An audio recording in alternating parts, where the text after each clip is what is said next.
I'm delighted to introduce our afternoon speaker. Frankly, I think we were thinking of who to invite as guest speakers for today's event, and we had many great names, but needless to say, Raquel Urtasun was really at the top of that list. It's especially nice, I think, this being a Canadian event, that our two invited speakers, one is from Edmonton and one is from Toronto, two cities with whom we have a lot of partnerships and collaborations, and of course two other centers of AI research in Canada. Raquel, I'll make a very short introduction. She is currently heading the Uber Lab in Toronto, as well as being an associate professor at the University of Toronto.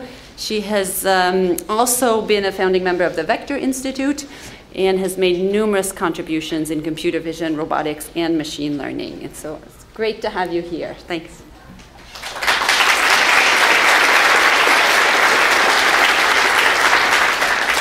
Thanks, Joel. Can you guys hear me? Yeah, cool. Yeah, it's really a pleasure to be here, and particularly introduced by, an example of women in tech in Canada, which I'm really proud of. Great. So today I'm going to be talking about self-driving cars, which is basically my obsession in the past few years, and in particular the role of deep learning into it. So I guess I didn't know whether Joel will introduce me. I just wanted to give an update for those of you who didn't know what I do in life. So I remain an academic. I'm still 1 day a week at U of T, where I'm an associate professor. During that day a week, I'm also at the Vector Institute in Toronto. And the rest of my time, which is, I guess, 6 days a week, I spend my time at the Uber ATG Toronto, so, which is the new Uber lab that we opened. So I started this in May of this year with 8 of my brilliant students and postdocs at U of T, some of them that you can see here in the picture. And 4 months later, we are more than 30. Okay, so this is Uber scale, Uber exponential growth, right? So we are hiring massively for both research and engineering, so come at the break if you're interested. Cool, so a lot of people ask me, why did you choose Uber? So I decided to just, have a slide for, telling you the story. So there were a couple of reasons why I decided to start this event. And so the first one was that Uber has a fantastic team. They had a huge commitment to Toronto, which for me was important, that I didn't want to leave the country. I wanted to stay in Canada. And I wanted self-driving cars to come to Canada big time. And the other thing is that, Uber has the Uber network, which is, give us a really interesting, platform for developing and exploiting self-driving cars. And the other thing that I like is that self-driving cars should be for everybody, not just for the rich. I think that's important. So what is a self-driving car? So here is one of our cars. You can see them now in Toronto. They are, in the streets riding around. Okay, so if you visit the city, you probably will see one of these. So it is a really cool robot, basically, where you have a whole bunch of sensors. You have this thing spinning in the top, which is a lidar. We have 7 cameras. We have a whole bunch of other sensors, and a huge compute with GPUs, I guess. So in terms of the timeline of self-driving cars for us, so started around 2.5 years ago, and since a year we have a product out there. We can give rides to passengers already. Okay, and I'm just gonna play you a little video that speaks by itself. Look close enough, and you'll see it's all around you. On your kitchen counter. Can you hear? Under your feet. Behind closed doors. And in your hands. You see, advanced technology was part of your daily routine long before requesting this ride. So you can request your self-driving car already in your app. So it seems like the road less traveled is actually one Uber has been on for over 1 million miles now. Today, we have hundreds of self-driving vehicles out in the world, and they're pretty hard to miss. First, you'll notice the 360-degree system of cameras, lasers, and radar. The vehicle's aware of everything around it, like the stop sign up ahead, that woman crossing the street, and the cyclist coming up behind them. Then there's Ryan, He's what we call a vehicle operator, and he's here to make sure the vehicle does exactly what it's supposed to do. But before Ryan could hit the road, he had to hit the books. Today we will be talking about how the self-driving vehicle classifies objects. He's one of hundreds of vehicle operators who've passed test after test in the classroom and out on the track. These tests teach operators and vehicles to expect the unexpected, like swinging car doors, pedestrians, and unusual roadways. Once they know every inch of this track, the vehicles head out to collect data for our team of mapmakers, who verify each lane line, road sign, and traffic light in the vehicle's path. Then we update the software to match. Every new build makes these vehicles even smarter, which will lead to fewer collisions and more lives saved in the future. No matter their surroundings, these vehicles never get distracted. They don't text, multitask, or get sleepy while driving. They stay focused on the road ahead. Okay everyone, we actually have a new release and build that we're going to go ahead and push out to the car. Bringing self-driving vehicles to the public is a collective passion for everyone here.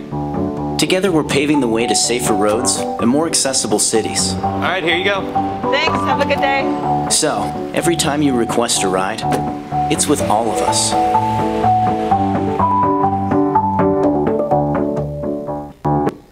Anyways, cool. So it's really exciting to be working on something that can really change the way that we live, right? And really provide mobility for all of us. And it's not just about cars. We actually also have these guys.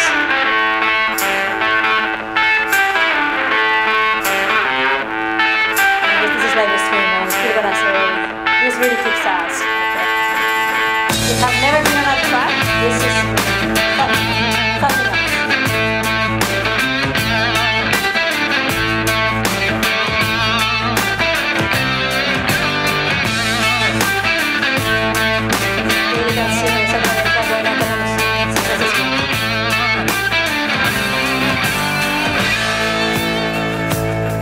Anyways, cool. So really cool robots to play with, as I said. Great. So the alternative question is, why did Uber choose me? Right. So I've been working in self-driving cars for, I guess, 7-8 years, and so these current systems are actually pretty good at doing things like localization, path planning, obstacle avoidance. And there's two things that came out of the DARPA challenge. One was the use of this spinning thing on the top, right, the lidar, that gives you really good 3D, so it's easier to do driving with it. And the second one is the use of detailed, pre-recorded, manually annotated maps. Okay, and these two things actually make self-driving cars pretty expensive, right? So everybody talks about things like hardware that is going to be expensive, but actually maps is the skeleton in the closet. So there is an estimate, for example, that just to map the US once is going to cost $2 billion. Right? So there is very few companies that can actually do that. So the goal of my research in academia had always been to try to develop self-driving car technology that can use cheap sensors, a single camera, for example, and as little prior knowledge as possible. If we can, do self-driving without a map, then maybe we should do it. Okay. All right. So in the remainder of the talk, I'm gonna just show you a couple of things that one needs to work on in order to do self-driving, in a cheap manner. And everything I'm going to show you today is stuff before Uber, okay? I cannot show you Uber stuff yet, but I will show you really, really soon, okay? Just in a couple of months. Cool, so I promise everybody that, we will publish everything and you will see everything in the lab, okay? And that's still the case. Cool, so one of the first things to do is actually try to reconstruct the environment, right? So either you can use spinning thing, right, a radar, or alternatively, what you can do is try to use cameras in order to reconstruct the environment. So the canonical example of how to do this is to use stereo estimation techniques, right? So you can have two cameras looking at the scene, capturing a single image each instantaneously at the same time, right? And the idea is, can you recover depth from that? So one way that you can treat this is a regression network, right? That basically takes these two images as input and then just tries to predict depth. Right? And this network will look very similar if you try to do segmentation or any other task. Right? That's one way that you can go around this. Or you can do something very different, which is to say, okay, what do we know about this problem? Is there any prior knowledge about what the stereo problem means? And it turns out that there is prior knowledge of what the stereo means, which is that if you have rectified cameras, the traditional way to do stereo is to say for every patch on the left image, you want to estimate along the epipolar line where it lies on the right image. Okay? And this is what our eyes actually do. So the advantage of imposing geometry is that actually you can train these networks with as little as 50 examples and do as well or better than if you actually train these gigantic regression networks. Okay? So this is very, very good in the sense that you don't need such huge data sets to have something that works really well. So if you want to match patches, right? So this is very amenable to use CMS networks, right? So, and the idea is that for every patch on the left image, right, you encode it, you encode the right patch, and then you basically have a similarity telling you whether the two patches correspond to the same place. Okay, and depending on what displacement there is, then you have depth, right? Very, very simple. John LeCun started with the first version of one of these matching networks. And what they develop is something that basically has a set of layers in order to create a feature representation, and then a set of fully connected layers in order to learn how to match. Okay? So this turns to be really an overkill because you first learn a representation and then you learn matching, right? But you should be learning a representation that is good already for matching. So what you can do is basically chop off this part of the network, simply use a dot product, and then do matching much, much faster in order n instead of n squared. Okay? So you go from 1 minute of computation to something that can run real time in the car. There's other things that you can do. If you do this, you can actually have probability distributions over disparities that allows you to have an estimate of whether you have uncertainty in this task. Okay? And it turns out that this actually works really, really well. It matches much better, and also is, as you see here, much faster in terms of computation. So 2 orders of magnitude faster. So let me show you some example of what this does. And it would be great if we can maybe remove some of the lights, because I don't think you can see much here. But basically, up to 40 or 60 meters, you have pretty good results, almost as good as the LiDAR. So this is good news because in cities, potentially you can replace a LiDAR with just 2 cameras. Okay? And 2 cameras, $30 each, that's much cheaper. Other things that you need to do in order to do self-driving is also estimate motion. You need to estimate not only the motion of the ego car, right, the one that is self-drive, but also the motion of all the other cars in the scene. So this traditionally is called optical flow in computer vision, right, where you typically want to say how much every pixel moves given 2 consecutive frames captured by the same camera. Okay? So traditional methods try to, again, do something similar to stereo in terms of just matching, but in this case in a 2-dimensional volume. And it turns out that it's actually quite complicated to perform this task. But it turns out that if you think of a self-driving car, and the motion that the self-driving car sees is very structured. Right? So what do you see? You typically see that the scene is mostly static. All the motion that you see in your eyes is due to the fact that you are moving. Right? And the only thing additionally that you see is actually a few cars moving around as well, or maybe a few pedestrians. Okay? So how can you solve this task? Well, you can say that if maybe I to estimate what is static versus dynamic, and I can estimate segmentation of every dynamic object in the scene, then I can impose the fact that the world typically things move rigidly in order to, instead of doing a 2-dimensional volume matching to a 1-dimensional volume that I can match much better. Okay? Why is this the case, right? Because if you think of something that moves rigidly, there is only a single trajectory into how you move. So you can do this, you can use matching networks, and it turns out that you get like very, very good results with respect to the state of the art. Okay, very simple idea, right? You use instance segmentation to get all the different traffic participants, and then you basically use the geometry of the problem to help the networks learn better and with less examples. Okay? Again, this is also learned with 100 examples, very, very little. So semantics is important for self-driving, right? And one of the canonical problems that I've been obsessed for the past few years is actually trying to do instance segmentation. So what does instance segmentation mean? It means the following. So you have a single image, say captured by the car here, and you're interested into not only estimating semantics, which is to say this is car, this is car, this is car, right? You also want to say that this is one car and it's different than this car over here. Okay? So the labeling changes in terms of that every car should have a different label. Okay?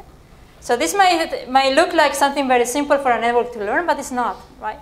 Because it turns out that the loss function is agnostic to permutation. Right? I could have called this car number 1 or this car number 1, and this car number 2 or this one number 2, and I would have had the same error. Right? And that actually makes learning much more complicated. Is that clear?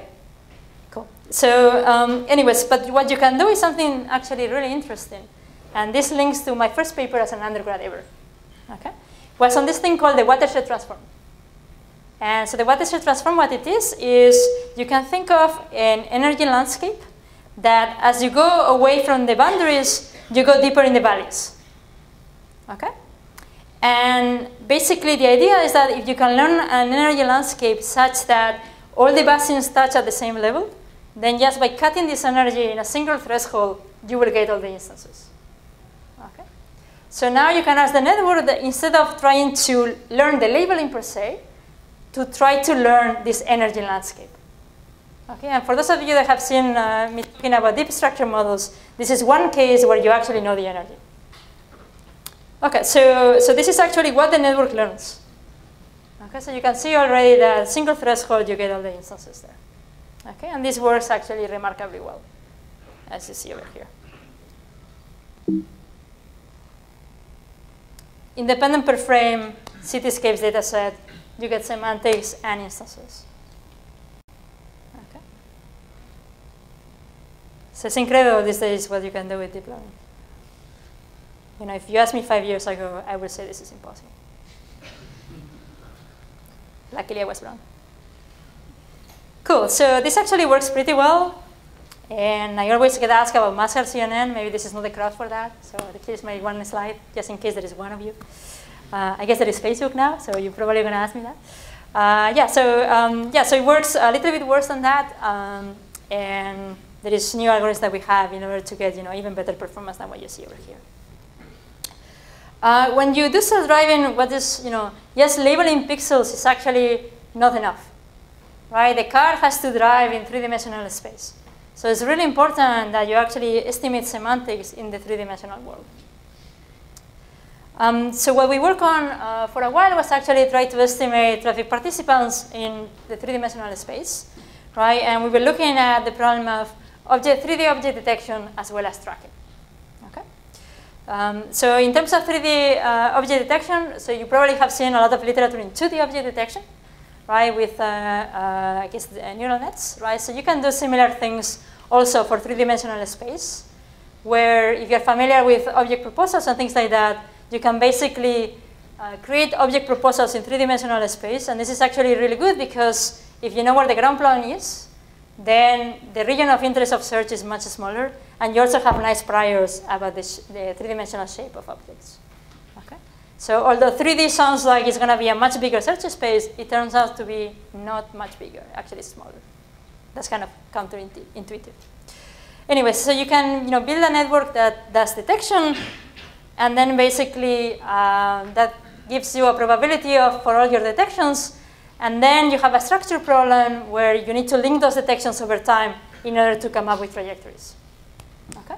So there's a beautiful paper a few years ago that showed that if you have a second-order motion model, and this motion model can be deep, arbitrarily complicated, like in our case here, we use matching networks. It turns out that you can actually solve exactly the tracking problem by solving a linear program, which is an exact relaxation of an integer linear program. And this is actually cool from a deep learning perspective because it means that you can actually backpropagate through solving this solver. And then you can learn the detection as well as the tracking matching cost at the same time. And this results in actually really, really good tracking, as you can see over here. So on the top is just showing the 2D boxes, and on the bottom, the 3D boxes track over time. So what do I mean by track over time is that same color means the network reasons that is the same object. Okay, and algorithmically, this is a nice deep structure model with this linear program inference as the inner loop inference problem. Yeah, so here is Kitty, is a database, data set I guess I did a few years ago, and only cars are the objects of interest, not trucks or other things.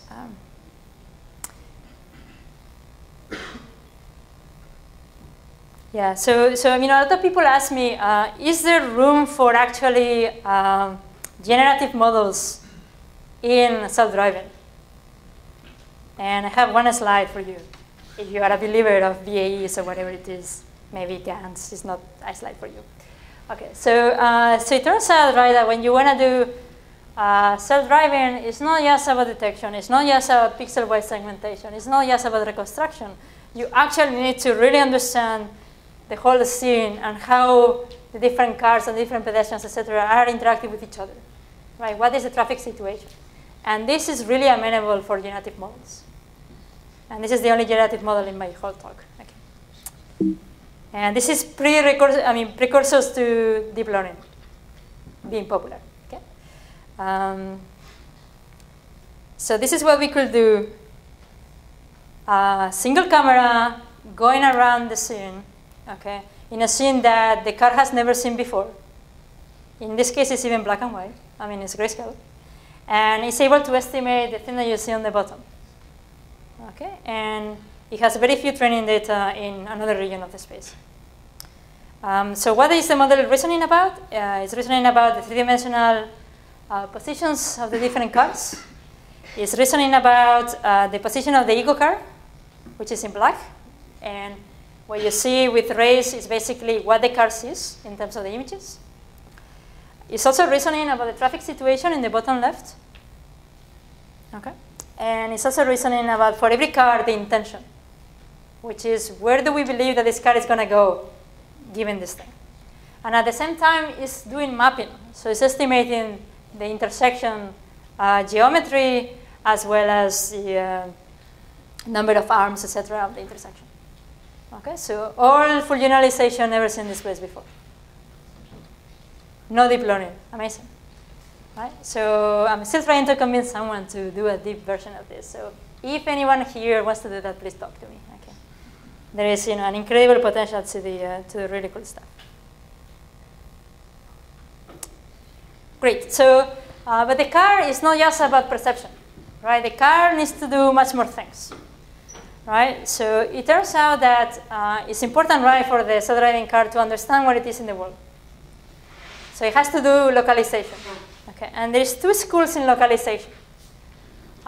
So what you traditionally see in self-driving car programs is that you want to localize at the centimeter level.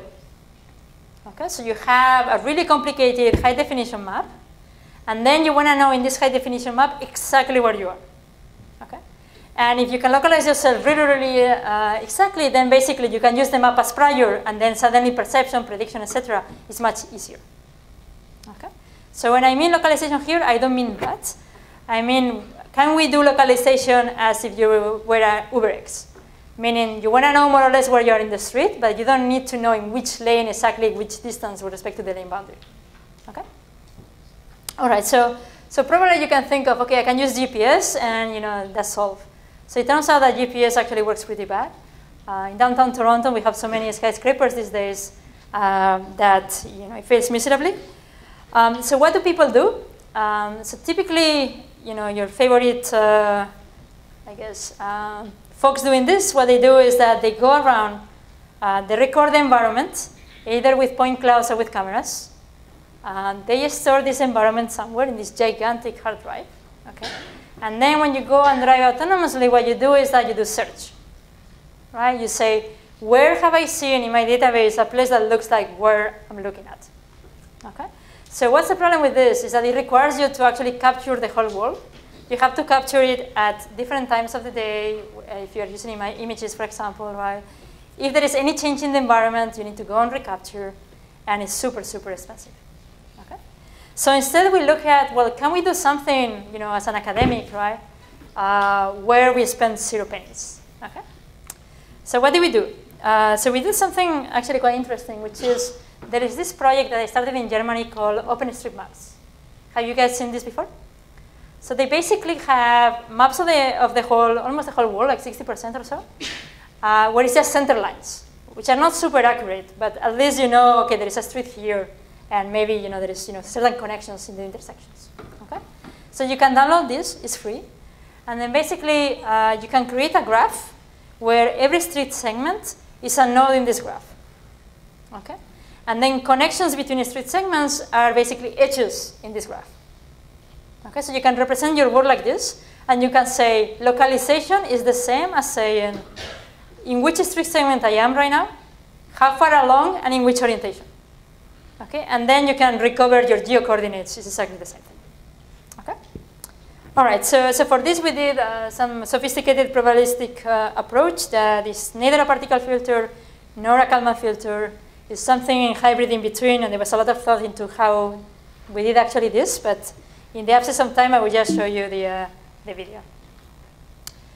Okay. So what you're gonna see in the video is the following. I want you to focus on this part here. So we use only cameras here, and the map that we download is this thing in blue. Okay, so there is going to be at the beginning, we don't know where we are, it's uniform distribution. We're going to start in relatively small regions. Imagine this is the GPS sort of uncertainty region. So it's uniform at the beginning, and as the car drives, we use actually only the ego motion, how the car moves in order to localize where we are. Right, so it's very important here to really keep track of the most of the distribution such that you are not overconfident in the wrong place. Right, and as you see here, it actually converges super fast into where it is. In this case, it's more Manhattan-like, so there is 2 modes of the distribution, right, as you can see. But at some point, there is a place where we do a maneuver that only this is possible. So this is really amenable to RL to decide how to drive, where to drive in order to minimize uncertainty. If you want to work on that, please talk to me. Okay, cool. So we can actually, the other thing that is interesting, is that curvature is is a very good cue, because when you drive, all roads look the same, but actually it's not the case. There is a very precise signature. And here the ego motion is computed by cameras, okay? So it's not like super precise either, and we are passing other cars and whatnot. Okay, but very, very fast, you can actually localize. We can run this at the whole city level, right? You can imagine you start your car, you have no idea where you are, and then you want to go fast and localize.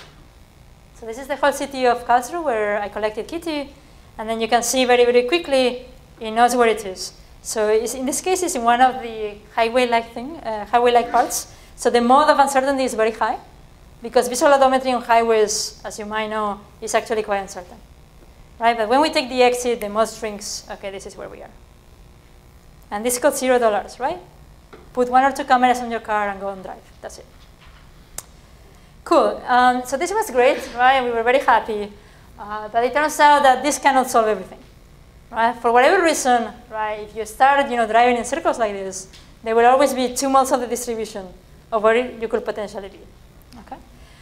So I wanted to do something where we can localize faster in terms of processing, in terms of time. So the previous one took around 35 seconds of driving to localize, which if you think about it, is basically less than what the time to switch on your GPS. Right? So it's not so bad. Anyways, but can we localize faster and still without knowing the appearance of the world? So it turns out that there is a few cues that you can use that are very, very interesting. So if you know where the sun is, you can use it as a compass, and then you can get orientation. If you look at whether there is an intersection in front of you and which type, you can localize also much faster. How fast are you going is also a good indication of where you can potentially be, as well as the type of road that you see in front of you. Okay? So here is where now deep learning comes. You can get all these cues using your favorite deep nets, convolutional nets.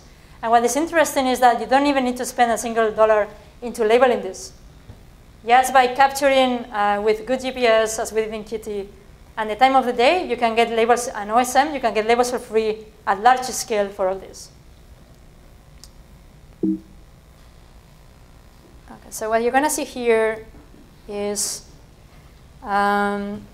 sort of the same type of visualization as before. On the left is what I showed you, our previous method, and on the right is we use all the semantics and the conv nets for them. So the underlying probabilistic inference is actually the same. which is quite interesting. No matter whether your cues are coming out of deep models or not. You can think of this as a deep, something in between a deep Kalman filter and a deep filtering approach. Anyway, so now we can localize much faster than before. That's another example, right? For almost the first frame, there is very few uncertainty of where we could potentially be, and very quickly there is a single mode, therefore we localize.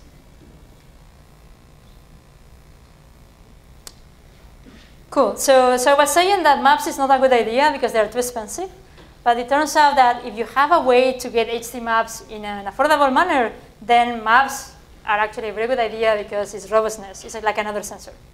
Okay. So for the past 2 years or so, we've been looking at, can we create maps at a larger scale, again, from academia, right? So if our budget is small. So if you look at companies that build maps, like this one or any of your favorite players, again, they have this complicated LiDAR type sensor suite, and they go around with cars and capture the environment. Okay, and again, this is very, very expensive because the sensors are expensive. You need a huge fleet to cover the world, and then you need to go and capture many, many times to do this. And also there is, most of it is actually manual labeling after that. Okay? So we look at, again, can we get solutions that we can do large coverage and spend $0. Right? And so the idea is very simple, is that, if you think of the previous approach, right, is that every car sees a very narrow piece of the world. However, right, there is other ways to see the world where you suddenly see much more. And so you can use drones, UAVs, planes, satellites, right? So it turns out that satellites go around the Earth twice a day.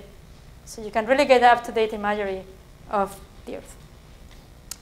Cool, so then the problem is that, well, from aerial views, it's not so trivial to do this, right? Resolution is not the same. You get shadows, particularly with this projector, right? Occlusion. And if you just treat this as semantic segmentation, you're not going to get topology, which is what you're after when you want to get a map. Okay? So what can we do? Right? So we can rely on something that I mentioned before. We don't need to start from scratch. We can download these free maps that have centerline, that give us the topology, and then extend those maps to have HD maps. To have the lanes, to have the parking spots, to have sidewalks, etc. Okay? And the way that we do this is that we formulate it as a deep structure model, where basically for every road segment you try to estimate the topology, like how many lanes, whether there is background or not, whether there is a sidewalk or not, as well as the size of those regions. Okay? And by allowing each one of these variables to be with 0, you basically do model selection at the same time. Okay, so this is a big deep structure model where the potentials are based on deep learning, and then you can solve, you can do approximate inference really, really fast, the way that we actually formulate the problem. Where basically it takes 3 seconds per kilometer of road to do inference. So you can run in a single little computer cluster the whole world. So what you're going to see here is this is mostly using aerial views, so the thing on the top. So it's estimating the topology as you see, the lanes which are in pink. In blue is the sidewalks, and the parking spots are in yellow. Okay, so that's a pretty decent job at estimating. And this is just projecting down into the car view. So it's solving for joint localization of the car with respect to the aerial images and the estimation of the maps on the fly at 3 seconds per kilometer of road. Okay, so really, really fast.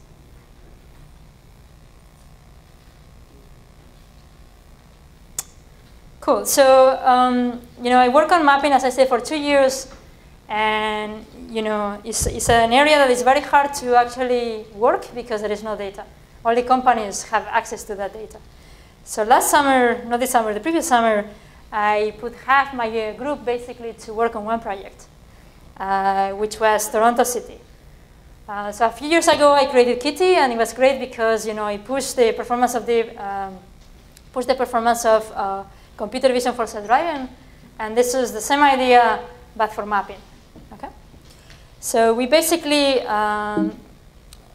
collected data We present from the Toronto City data. Sorry. We collected data from the Greater Toronto Area from all different views of the city, because I wanted to know which views will allow us to actually create better maps.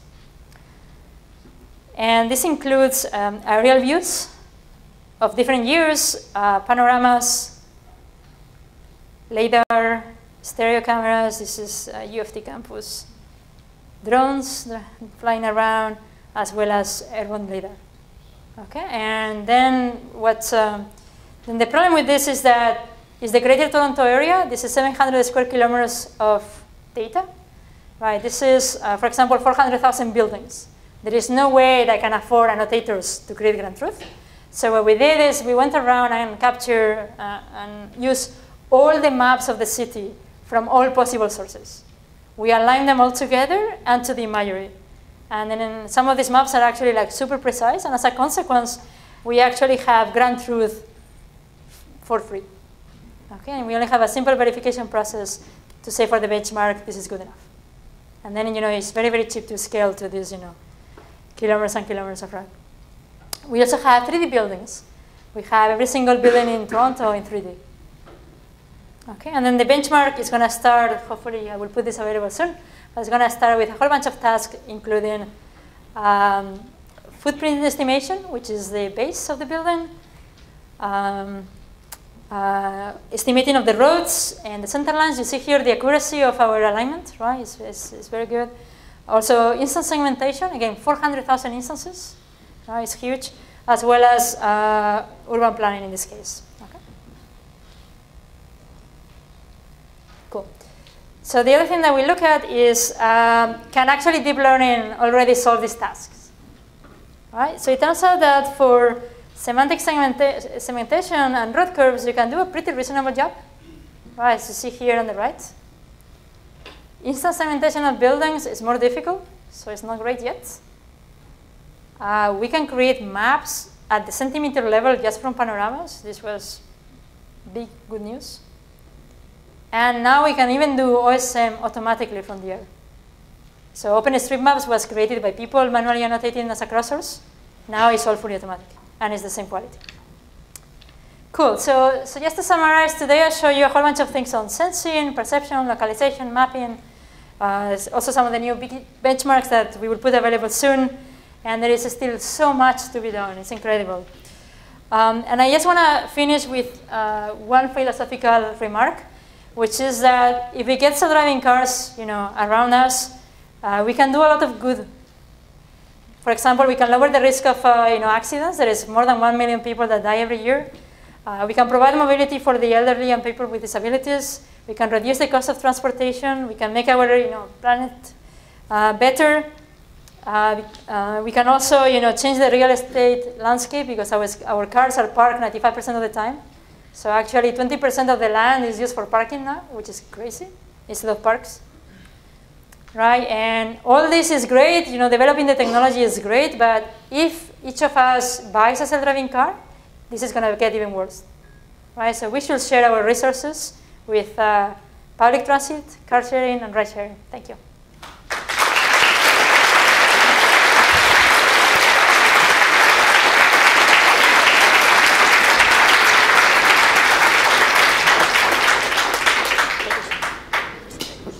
Thanks very much, Raquel. We'll take time for a couple questions as the next speaker sets up. Please use the microphones. There's a question from somebody who's watching us online. And the question is, do you think end-to-end self-driving car can ever be feasible, or do we always need to use such sub-modules? Yes, this is my favorite question. Thank you for asking that, whoever you are out there in the net. So end-to-end doesn't mean that you have a convolutional net that takes sensors and outputs actions. Okay? I'm a believer of end-to-end training of our modules, but still having reasoning in 3D and explainability. And that is what is going to make self-driving cars, or at least that's my bet.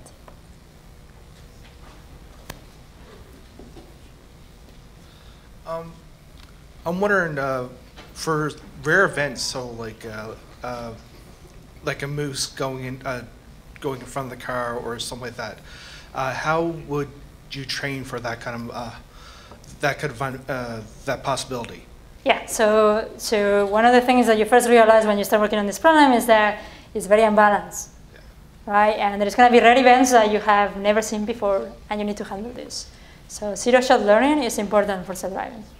And the question is, what kind of things can you share such that it's not exactly zero-shot?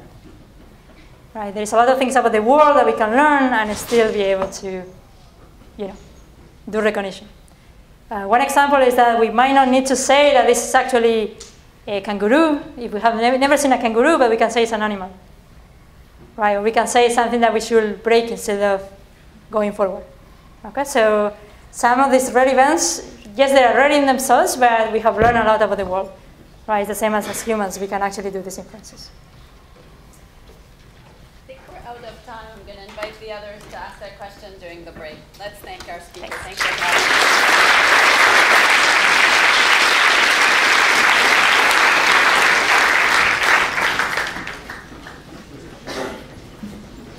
All right, let's attend to our next speaker, Mathieu Caron from the University of Laval, who is presenting deep 6 degree of freedom tracking.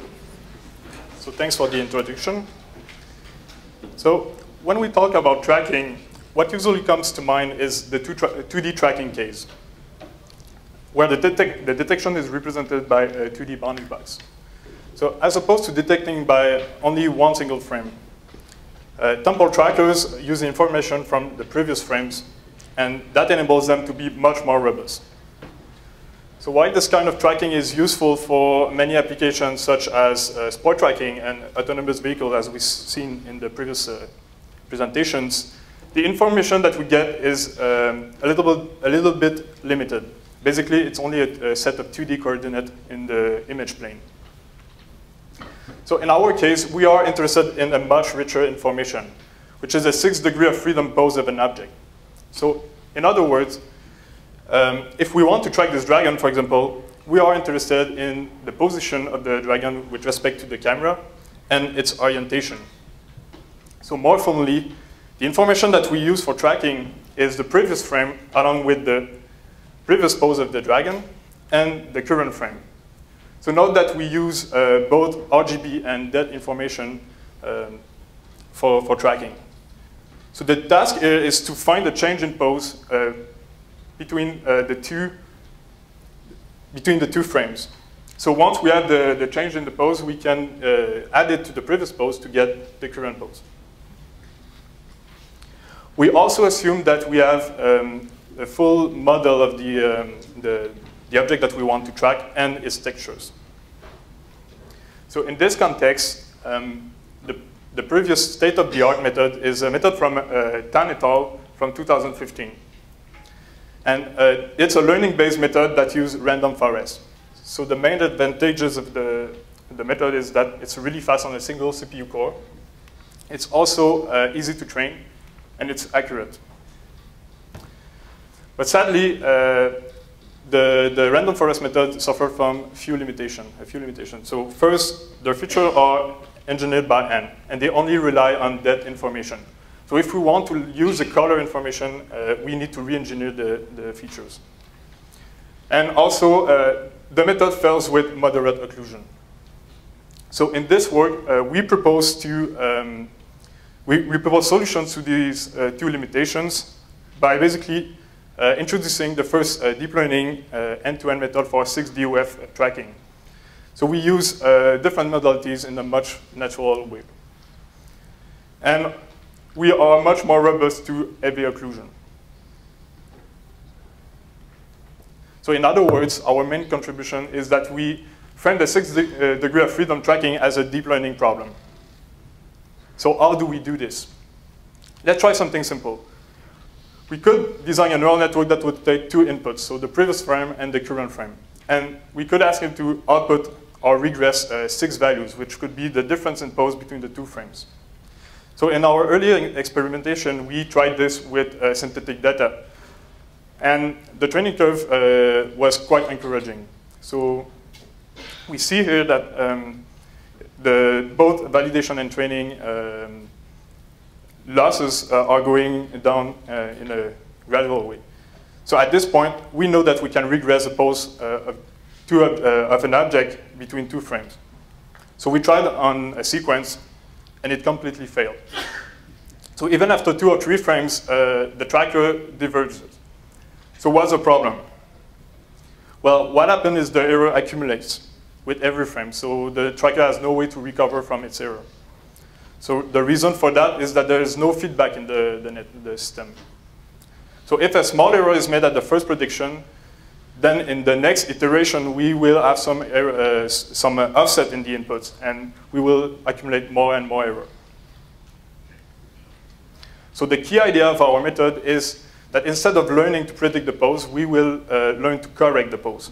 So how we do that is instead of using the previous frame, we will use a render at the previous pose. So from that, once we compute the delta pose between those 2 frames, we can get the new pose. And we can feed this back as an input by doing a new render for the next part of the sequence. And on the whole sequence, we can track the object.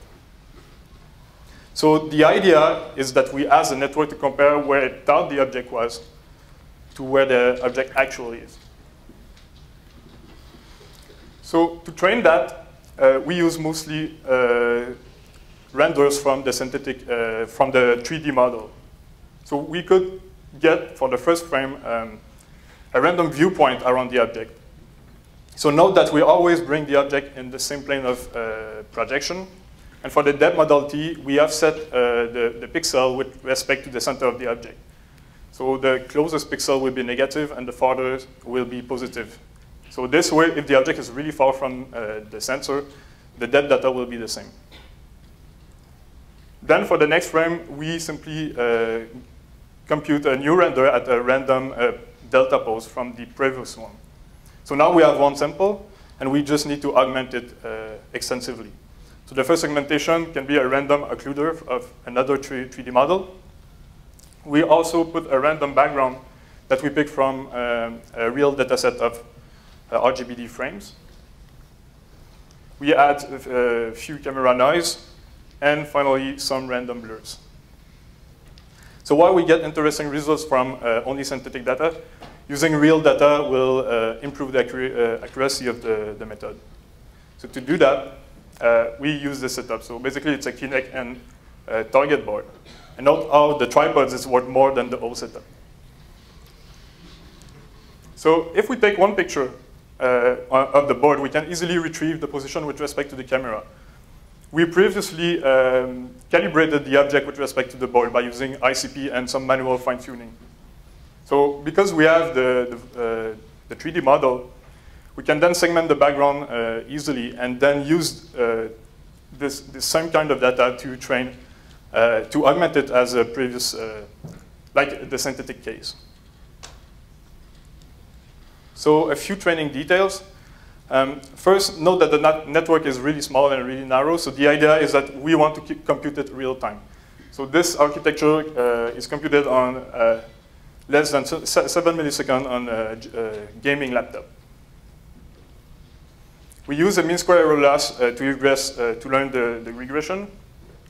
And we have strides of 2 after the convolutions, and we use the HELU activation function. So to train the models, first we train a base model with multiple 3D objects. So the idea is that we want to then fine-tune on a single object by training it with the synthetic and the real data. So the first results that I will show is 4 sequence with 4 different objects. So on your left, you have the original frame. In the middle with the blue overlay, it's our method. And the orange overlay is the Tan et al. Method. So we can note how our method is more stable in this case. And there's, on this one, we can see how both will lose rotation, but the other method will lose the translation also. And on the next one, we see that the occlusion will make the other method lose. Yeah.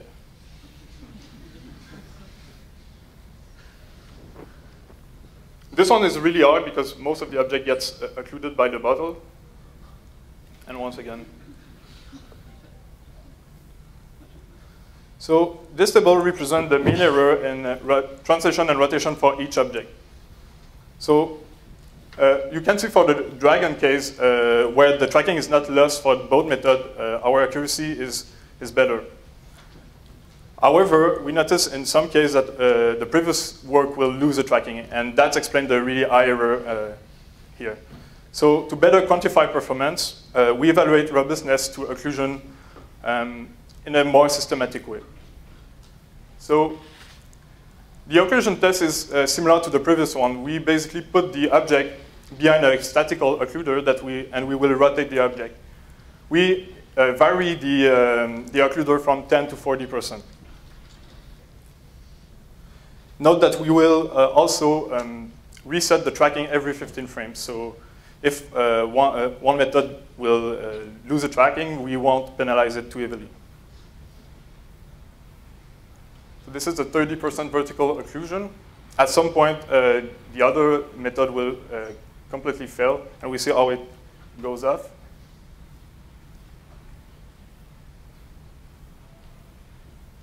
And then the hardest 40% vertical and then 40% horizontal.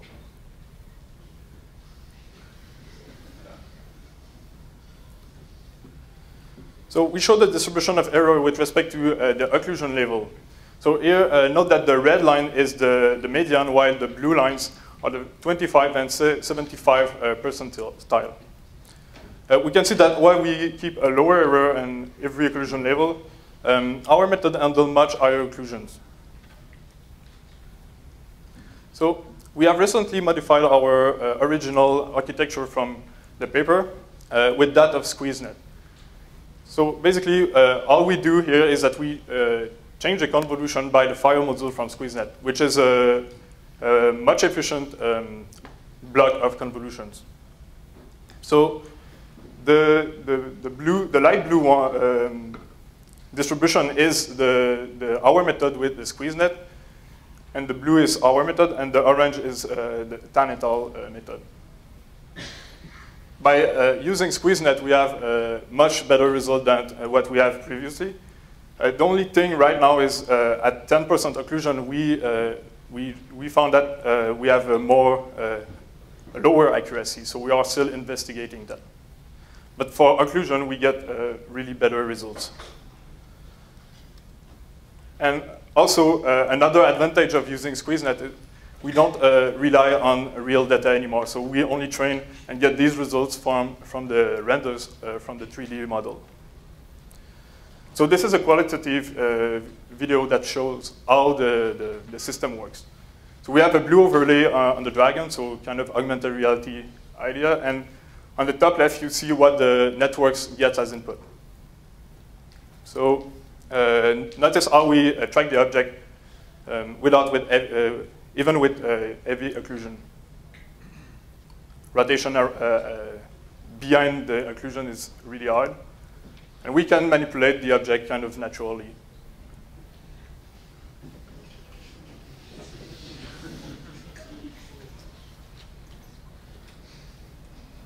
So we think that occlusion is really important when we think about augmented reality applications, because we want to be able to manipulate more naturally the object without being scared of losing track.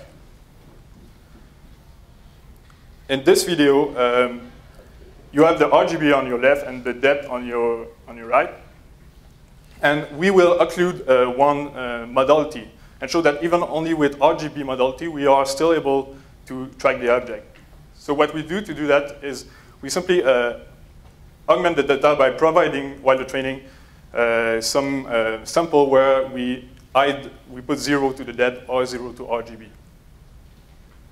So this is simply to show how we handle the different modality in a more natural way. So in summary, we presented the first method that framed tracking as a deep learning problem. And the key idea was to train the network to correct itself instead of blindly predicting the pose. So to conclude, I made a simple demo with Unity 3D. And now I can finally put a bunch of buzzwords together. So this is an augmented reality simulation of Game of Thrones in my office. And it's powered by AI. So thank you.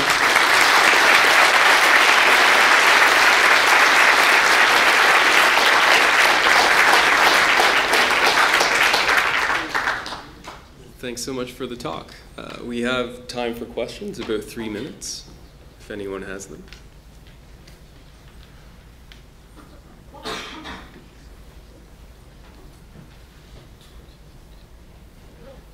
All right, so I'll ask a question. How would you see this relating to Raquel's work in the presentation that we just saw? Well, that's a good question, actually. But for sure, like in this case, we assume that we have the 3D model, which is a strong, prior. Thanks. So in some way, like, I think what's interesting here is that we are learning like how to. Sorry. Yeah, well, we are learning how to track an object from two images. So basically, that gives us some cues that we can track a 3D model or something. So maybe having some 3D model of cars or something, we can get close to something. Great, thanks. Chris? So classical techniques from photogrammetry, like bundle adjustment, which is like matching key points across frames, could be used for this as well. Have you compared the quality of your predicted regression from optimization from a bundle adjustment type procedure, structure for motion? Or is there situations where your technique applies where those older techniques wouldn't apply? So your question is, if we tried, if we compare with some SLAM approach, well, we compare with the method, for example, that do tracking from a single object. So we didn't try, for example, from a whole scene. So how we can track a whole scene, because in our case, our method cannot handle, like, for example, a scene that is bigger than the whole field of view. I don't know if I answer correctly. We can talk offline. Yeah. So let's thank this speaker again. Mathieu, thank you.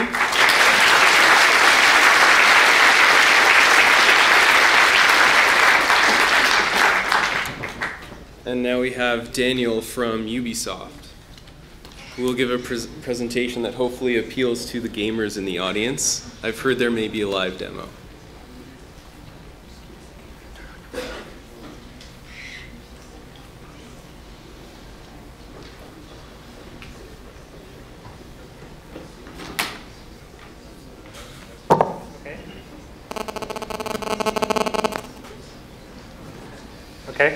Okay, good. Yeah, hi, I'm Daniel. So I'm from Ubisoft, and I'm going to be talking about deep learning for character animation. Okay, so right now I work for Ubisoft doing machine learning and character animation research. Previously, I was at the University of Edinburgh in the UK in Scotland, where I completed my PhD. So most of the work here is going to be from my PhD, so I'm not going to reveal any new secrets like where the new Assassin's Creed is set, unfortunately. But I hope you find it interesting anyway. So some of you might have seen this little article I wrote a few weeks ago. It's meant to be a pretty lightweight, just for undergrads and masters on how to train their neural network. So I got some interesting comments from someone on Reddit. So I really hope this isn't an indication of how much I know about deep learning. Otherwise, I don't know why you've let me speak here. So This talk it's just going to be like an overview of deep learning for character animation, some of the research I did for my PhD. I'll try and go a little bit more into some of the more interesting machine learning parts, but I am going to skip over loads of details, so feel free to ask me about them later or read the papers. So the first thing I'm going to talk about are these things, motion manifolds. So when we have character animation data, the way we represent it is basically for each pose of the character, each frame of the animation, we have a big list of all the joint positions and their rotations. So this is just the 3D positions and some representation for the rotation. We just flatten this into a big long vector about 100 dimensions. And we have a time series of these for every frame, so usually between 15 and 120 frames per second. And just like images, this representation is hugely redundant. So if you sample a random image, you just get some noise. Similarly, if you just sample a random 100-dimensional vector, a bunch of them, and concatenate them into an animation, it's just noise. It doesn't represent a valid animation.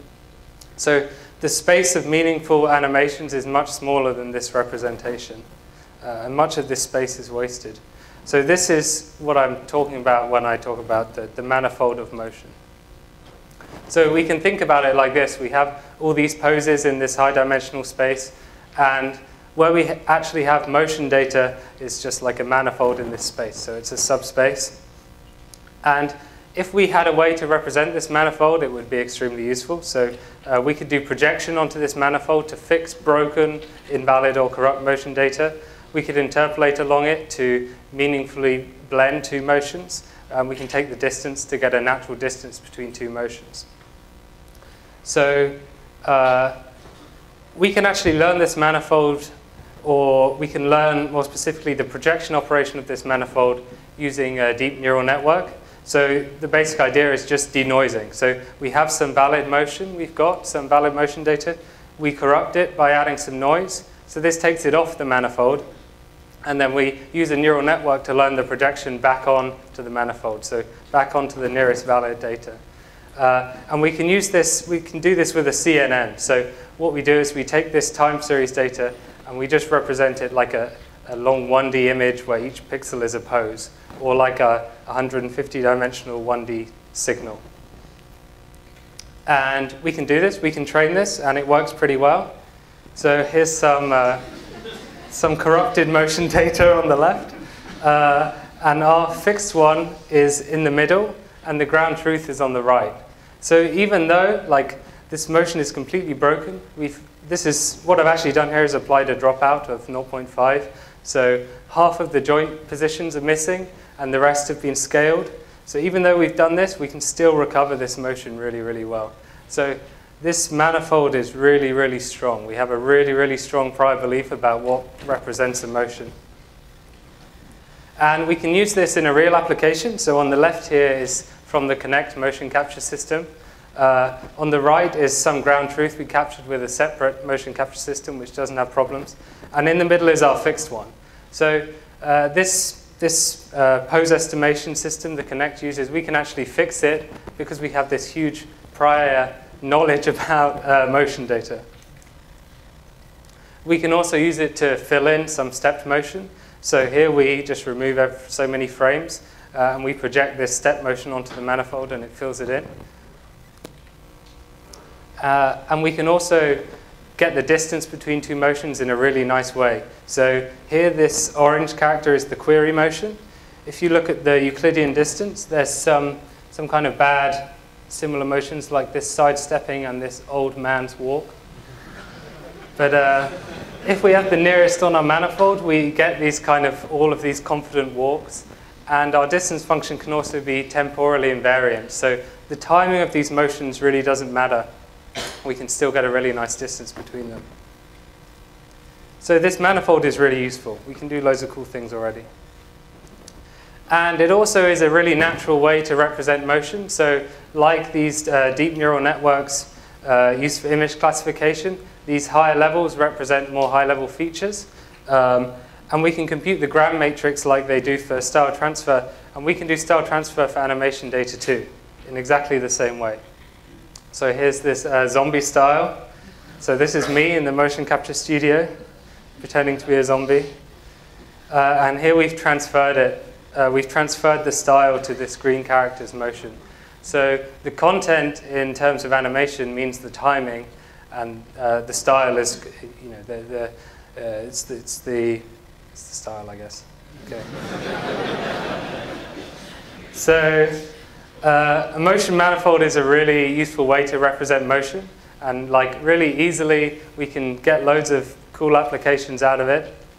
But the question is, like, how can we actually generate new motion or guide what we want to produce? So lots of the time we have artists and they want a certain kind of motion and they want to be able to describe it in some high-level way. So this is the second part of my talk. So yeah, we want to generate motion which respects some user input in some given way. So the most classic example in character animation is we want to draw some line on the ground and have the character follow this line. So we can kind of ask, what's the best generative model for this sort of task? So one kind of obvious thing to try is to try, again, a CNN. So in the bottom here, we have some representation of the user input, this trajectory. So it could be like at each frame we have the change in position and the change in rotation, something like this. And at the top, we have the motion we want to generate, and we can just try and learn a regression straight between these two things. But what happens if we do this is this. So we get the character, he just kind of floats along, so he's not really doing any kind of motion. And the reason is there's a lot of ambiguity in this task. So if we have a line drawn on the ground, there are hundreds of different ways we can walk along this line. And if we just train a naive regression, all it's going to do is average all these different ways which you can walk along the line. So in particular, the biggest source of ambiguity is the timing. So do you start with your left foot or start with your right foot? What time do you start this walk? And then there's ambiguity in style and all these other things. So we did manage to resolve this in a kind of hacky way, which was we built a separate model which predicts some things that resolve the ambiguity. So we found that one thing that resolves a whole lot of the ambiguity is at every frame to give the contact time, so to say whether each foot is in contact with the ground. So you can represent this as this kind of square wave. And we can generate these sort of square waves from intuitive parameters like how long do we want the character to be in contact for, the frequency, so how fast are their footsteps moving. And we can either have these parameters given by the user, or we can actually predict them or something like them from the trajectory itself. So now we can give the trajectory, predict these separate parameters, generate this disambiguation signal, and send this all through the network. So this was kind of a hack that got us some pretty good results. So here's a good example of the good results. So we can control the facing direction, the timing, all these sorts of things. And because it's on the GPU, it's really, really fast. So we can generate these huge crowd animations, hundreds of characters, basically in close to real time, something like 2 times real time. So I think the obvious thing when you see that is, isn't this ambiguity resolved by the past? So if we have some pose or some previous poses, doesn't that resolve a large amount of the future ambiguity? And this really means you're talking about some kind of recurrent model which looks at the past frames, and tries to generate the new one. So why can't we use these RNNs, these LSTMs, these sorts of things? So here's a good comparison. I've stolen from a different bit of work. And you can see that quite a few of them have some kind of pathological problems. So this LSTM or a Gaussian process, both of them converge to the average pose after a while. So it's basically a similar thing to the previous talk in that if there's some error in the prediction, it gets fed back in, and this can cause the model to converge. Or with the CRBM approach, it can end up drifting off this manifold. So the errors accumulate and it drifts away. And even the kind of state-of-the-art, which is actually using this manifold idea to work, can only really generate about 10 seconds of motion before it starts seeing problems. 10 seconds is quite a lot. That's 600 frames at 60 frames per second. But it's not enough for any of our applications. So We can generate nice motion, but it isn't straightforward because it has this really large-scale ambiguity. And these recurrent models seem to have a lot of problems generating long sequences. So now I'm going to talk about the final part, which is this idea of the phase. So we want to do what we did before, but we want to do it for games. So we want to generate a pose every frame. We want to use the previous frame, something like that, and some sort of kinds of user input. And we want it all to run less than 1 millisecond on the CPU every frame. So how can we do this? So one way we can do it is we can try and take a look at this animation data. So this is a plot, a 3D PCA plot of some animation data. Each point is a pose. The lines are the animations, so connecting them. And we can see it has this kind of torus shape. And this is because it's cyclic. So when I go in, when I'm running, I always return back to a similar pose I was in before. So this is really the cyclic aspect of motion. I've plotted the individual cycles in different colors. And I've also plotted the average pose. So this is kind of important. So this is just a kind of intuition. I feel like when we see this drifting off the manifold, what we're getting is we're kind of coming off this torus and floating away. And when we're converging to the average pose, we're spinning into the center. And it seems really hard to stay on this torus shape without either coming off or going into the center. So one way we can try and resolve this is by looking at this thing, the phase. So the phase is basically the timing of the walk cycle. So when the character's got their right foot down, we say it's 0, left foot is pi, the next right foot's 2 pi, and then it loops around again and again. And we could think that if we could give this phase to our regression, then we kind of factor out this whole timing aspect of the problem, and we remove a large amount of the ambiguity. So if we look at this torus, giving the phase is like taking a slice through this torus. So we just want to look at all the data for a given phase. So we want to take a slice through this database, look at just the poses for a given phase. So you can do this, you can plot this, it looks like this. And there's some kind of interesting things to observe. So the one thing is that the average pose is no longer in the middle of this torus, in the middle of nowhere. The average pose is now actually a meaningful thing. So if we just output the average pose, now it actually looks like a walk cycle. And the distribution is fairly even, and it's convex, and it's spread nicely around the mean. It's not this difficult torus shape. So this is a much easier thing to learn. So the question is, how can we factor out this phase from the problem? So a kind of naive idea is to we can just get all the data for a certain phase and just train a neural network just for that phase to map from the user input and the previous pose to the next pose. And we can do this for a whole bunch of places in the phase space. And you can do this, and it works fairly well. But you get this kind of click when you switch between the networks, or you have to do something when you switch between networks. And lots of the weights are really similar, so lots of the training here is wasted.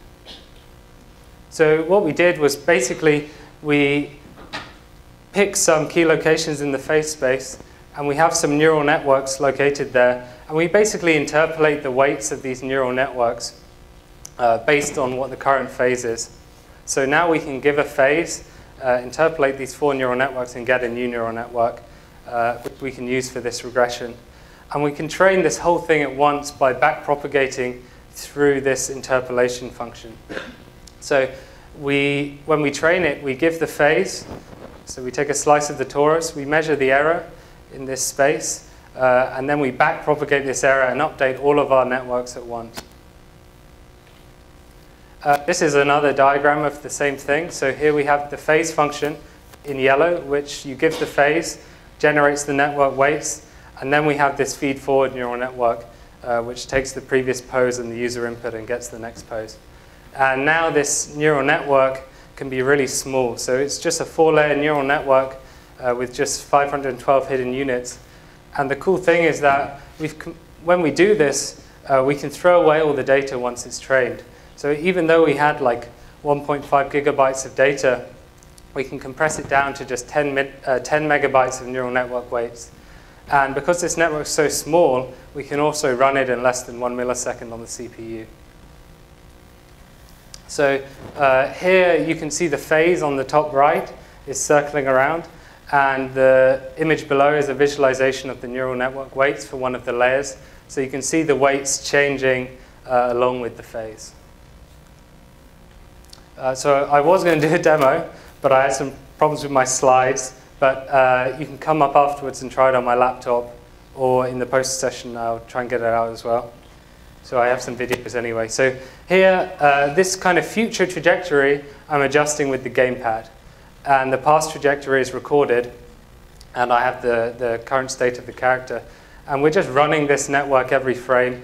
And we also predict the change in phase. So we keep track of the phase, and we integrate it over time.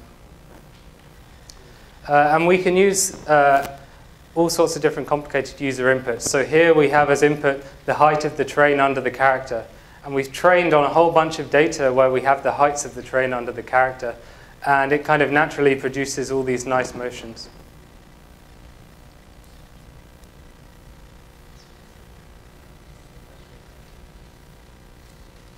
Okay.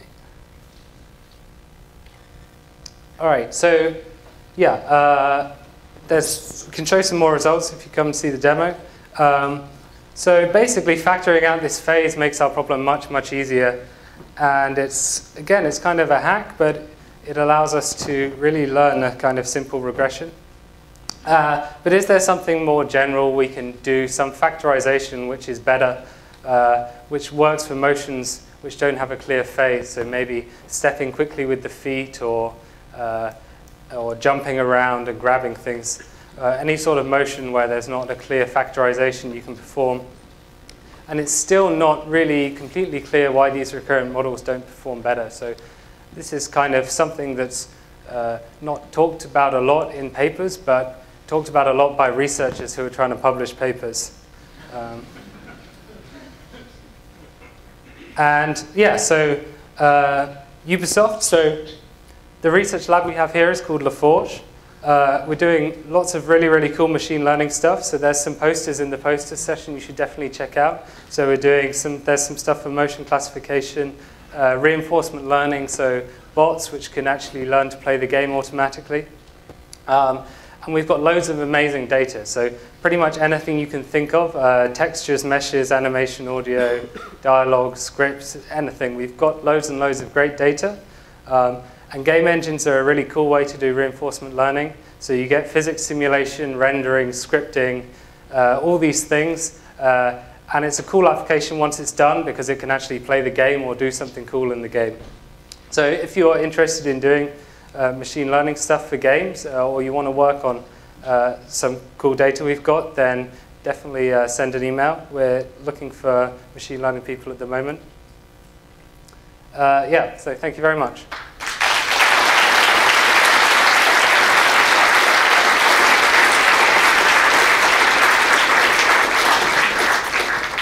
So about your question regarding recurrent nets, yeah. You might want to look at what we've done with speech synthesis because it's a very similar problem. Yeah.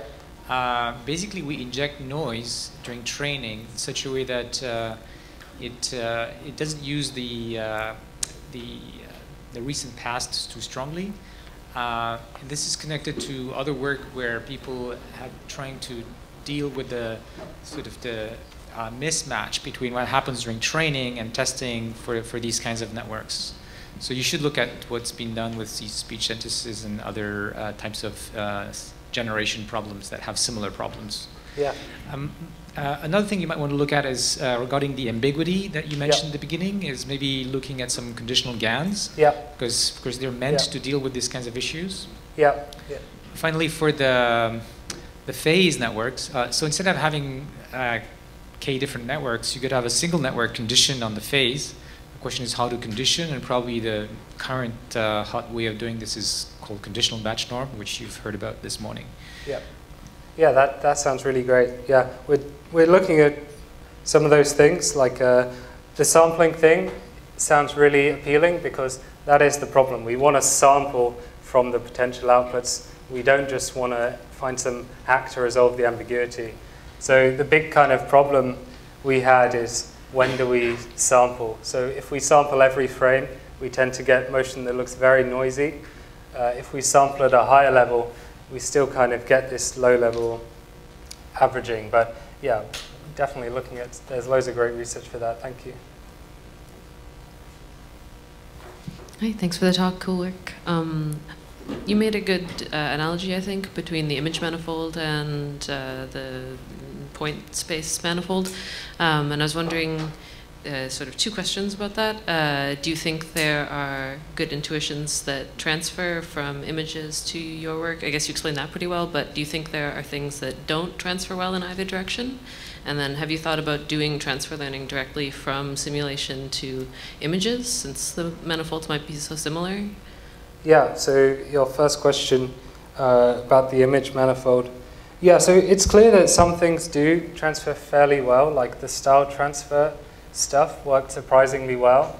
Other things don't work so well. So this one problem with the style transfer is if you want to transfer a style where the step size is much smaller, so just walking like this, you actually have to take many more steps. And this means you have to really adjust your timing completely. And these sorts of things really, it starts to get really difficult to do them well. Classification and all these sorts of things, I think generally motion data is just a bit easier and it's even more sparse than image data. So it really is limited what your next pose could be given your previous pose, for example. Thanks. All right, before we move on to the break, I just wanted to quickly ask, you mentioned this idea of taking the slice through the torus, which is like a Poincaré section in dynamical systems, and I was wondering how much dynamics actually goes into informing these models, whether you're using priors from dynamics or is it just purely data-driven? I'd love to use more and better priors from dynamics, because when you train any sort of recurrent system like this, the first thing that happens is it explodes, and the second thing that happens is it goes to the average pose. So these sorts of things from dynamics, it would be great to integrate them. I don't know enough myself, but I'm sure people are doing it. All right, thanks. So we will return at 3:20, and let's thank our speaker once again.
interests of keeping on track, there are still some stragglers, so please, if you do hear me, come on in. So our next contributed talk is from Prudencio on assisting combinatorial chemistry in the search of highly bioactive peptides. Thank you, take it away. Okay.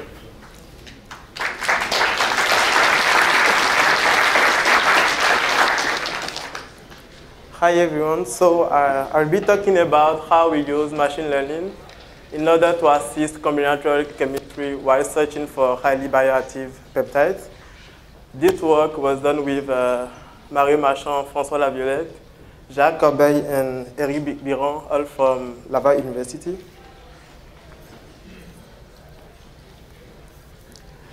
To begin, I'll define some concepts here. First, what is a peptide? It's just a sequence of amino acids which are building blocks for proteins. And in computer science, we represent them as string. Why? Because there are just 20 natural amino acids, and we can associate each one of them with a letter from the Greek alphabet here. So, given the alphabet A here, we have this sequence here can represent a peptide, and that's it for what that's a peptide. And now let's define combinatorial chemistry. It's a method in chemistry that allows to synthesize peptides by billions or millions. We use this method because it is a cheap method to synthesize peptides. The idea is that given a distribution of probability over amino acids and over different positions of the string, this method will sample peptides from this distribution and synthesize them. And our goal in this work is to, given a molecule, a target, to find out which peptide in the search space. We are talking about peptides at length, at most L, which will bind strongly to the target. And those peptides is what we call highly bioactive peptides. Why we want to do that is because once we found a highly bioactive peptide, we can use them as drug or starting point for drug discovery. The challenge here is the search space is very huge. For example, if I limit the length of the peptide to be 15, we are talking about 20 to the 15 candidates. But only few peptides in this search space can have the bioactivity that we want in order to produce a drug. So using combinatorial chemistry alone, it will be something very challenging. So the idea here is how can we use machine learning in order to accelerate this discovery process? Okay. What we did in our work is we implement this loop here. We sit with chemists and biologists, and we design this loop here, which has two parts, an in vitro part and an in silico part. The in vitro part start with a combinatorial synthesis, which is guided by a motif. The first iteration is guided by an uniform motif. And the combinatorial synthesis will generate peptides for which we don't know the sequences of amino acids. But even if we don't know the sequence of amino acids, we can still, for each peptide, find out how well they bind to the target that we aim for. And once we found out the bioactivity of each of those peptides, the idea is to select a few, we are talking typically about 100 of those who bind the most to the target and identify the sequence. Once we did that, we have now a training set, the peptide sequences and the bioactivity, and we can start the in silico part of this loop. The goal of the in silico part of the loop is to propose a new motif for the next combinatorial synthesis in order to improve the bioactivity of peptide, the peptide that we generate. And the way we render that in the in silico part is basically by learning a predator based on the training set that we have. And after that, we use an inference algorithm in order to find out what are the K-most binding peptides given the predator. And after that, we design the new motif based on this list of peptides. So for the presentation, my goal is to pass through each of those 3 steps here in silico and explain how this can allow us to find better peptide for the in vitro part. Okay. Let's start by how we construct a predator for the bioactivity test. We have a training set. Basically, the inputs are peptide and Y are the bioactivity. And we limit ourselves to linear predator in the feature space of those peptides. Why we limit ourselves to linear predator is because of the inference problem that we need to solve later. So because we can use the dual form of the predator here, we can use a kernel function.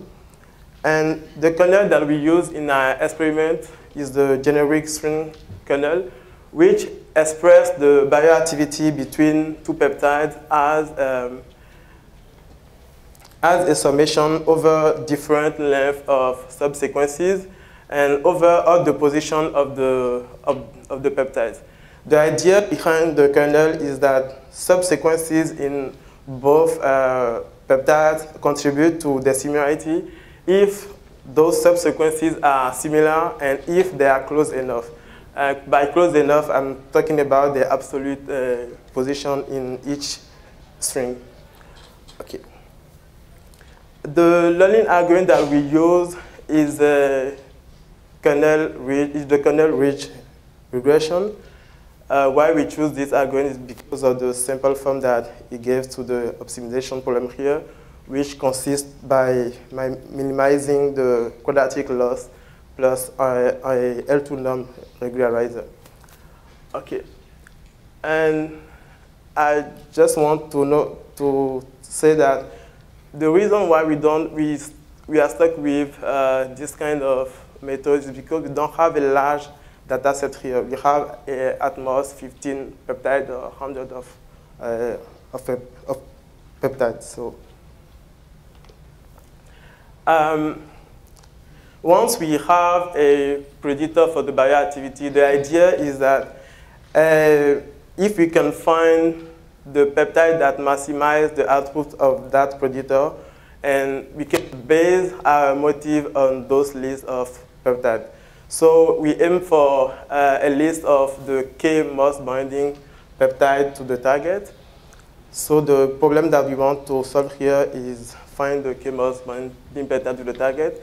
And the problem is have an exponential complexity if we took a naive approach, which will consist of trying out the peptide in the search space and find the most binding. So fortunately, there was a paper that was published with the GS kernel, which enables to encode all the search space into a L-parted graph. If we aim for a peptide at length at most L, all the search space can be encoded into an L-parted graph. And each node of this graph is a subsequences of the peptide. And a path from the source node here to the sink node will represent a peptide in this graph. And the length of this path will be associated with the bioactivity of the peptide. So finding the peptide that maximizes the output of the predator comes to find the longest path in this graph here.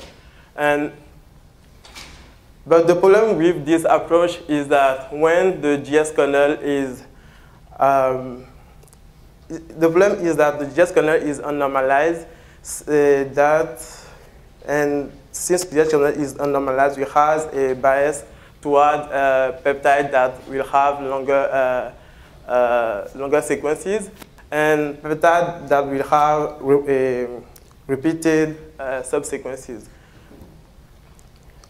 The way that we deal with that is by normalizing the kernel. And once we normalize the kernel, we are left using a branch and bound approach. But fortunately for the branch and bound, we have tight lower and tight upper bound for the GS kernel. And this allows for fast implementation of the branch and bound approach here. So we don't waste a lot of time doing this branch and bound here. So once one have the K peptide that maximizes the output of the predator, the idea is to build a motif that will enable a better combinatorial synthesis and will enable to find out better bioactive peptides. But the trick here is that there are still a lot of uncertainty region, at least for the first steps of the loop, for the first iteration of the loop. And we want our motif to be able to visit those uncertainty regions. And at the same time, we want our motif to visit regions where we think better bioactive peptides are. So there's a trade-off between exploration and exploitation here. The first approach that we took for this motif design problem is solely based on the K-based peptide. So we just took the K-based peptide, and our probability distribution is solely based on them. The bias with this is that we don't do a lot of exploration. We are solely focused on the exploitation. So what we find in order to balance in order to have a better trade-off here is to do some bootstrapping on our training set. So basically, we do bootstrap from the training set. We learn different predators from those bootstraps. And from the pool of the bootstrap that has been generated, we chose those who are a little bit decorated and have good predictive performance on a testing set. And after we do that we select those predators, we can learn for each of them to solve the inference problem and build a motif for each of them. And after that, we can combine those motifs in order to aim for better exploration. This works pretty well, even if it lowers a little bit the exploitation part of the motif. Okay. So recall I was saying that finding a better bioactive peptide will lead to better drugs. We have one drug target here, which is the NEF protein in our result. So the NEF protein is a protein which is involved in the HIV disease. And what this figure shows here is the bioactivity, the distribution of the bioactivity of the peptide synthesized after each combinatorial synthesis. The blue figure here, the blue line here shows the distribution after the first iteration of the loop, after the first combinatorial synthesis, and the distribution in blue, in red, is for the second iteration, second combinatorial synthesis. And what we can notice is that after the first iteration, a lot of peptides that we generate have lower bioactivity. And after the second iteration, the bioactivity increased a lot. So that's what we observed for the NEF protein. And the same thing was validated using another target here, which is the stratavidin protein. It's just a protein that we commonly use in biology in order to validate this kind of method. So basically, those two graphics show that our approach worked very well. And to sum up, I just show you that using machine learning can improve the bioactivity for peptides generated by combinatorial synthesis. This work is the first that tried to use machine learning in order to improve combinatorial synthesis and by the same means improve drug discovery. So it's pretty interesting. And as future work, what we intend to do is to compare the discovery loop that we implemented to Bayesian optimization, and we would like to generalize this work to other class of molecule, because there are other class of molecule out there which have better drug potential than peptides. So that's it for me. Thanks for your attention.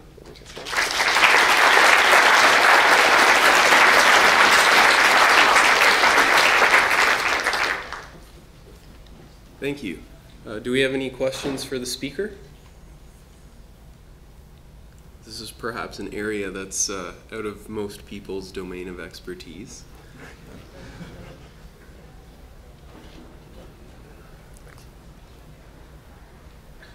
You go. So you mentioned at the end comparison with Bayesian optimization. I'm just kind of curious to know your thoughts about what do you kind of expect, or what do you think, you know, are areas where one would shine and not the other, or just your thoughts? Okay. Basically, if I come to this slide here, if we were using Bayesian optimization, we will have, after we learn the predictor here, we will have an acquisition function, which will give us the next point in the search space to try.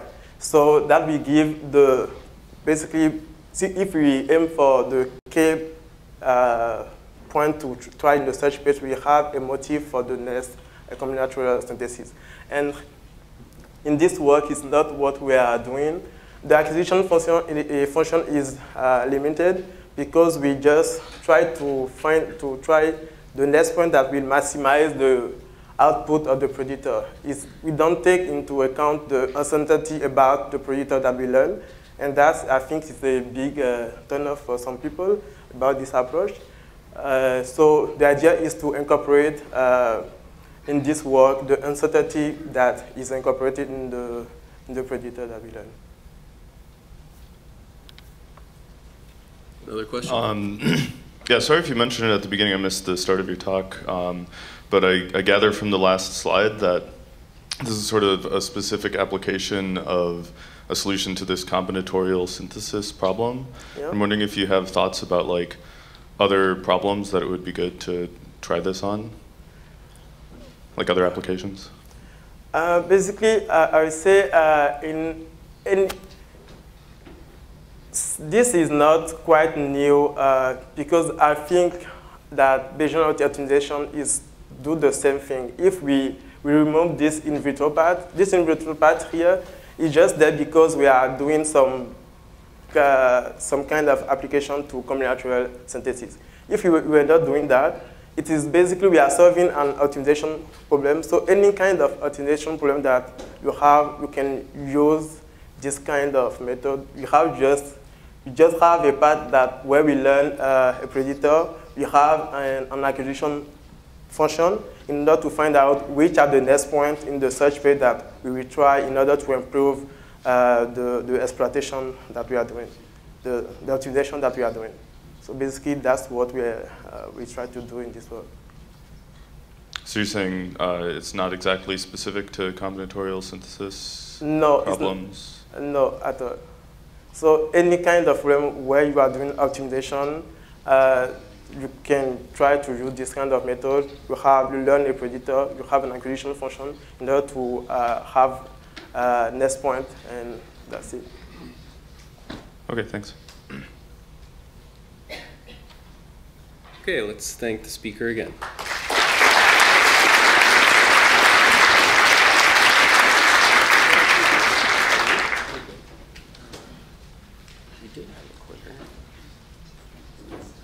Do we have a clicker for presentations?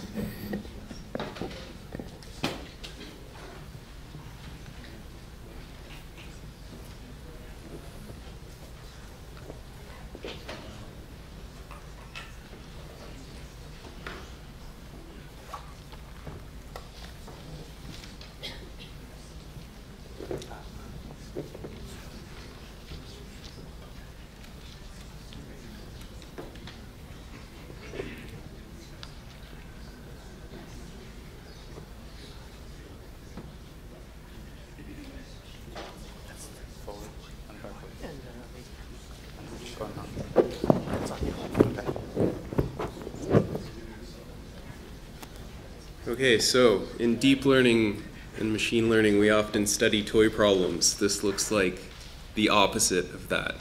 Well, let's welcome Charles.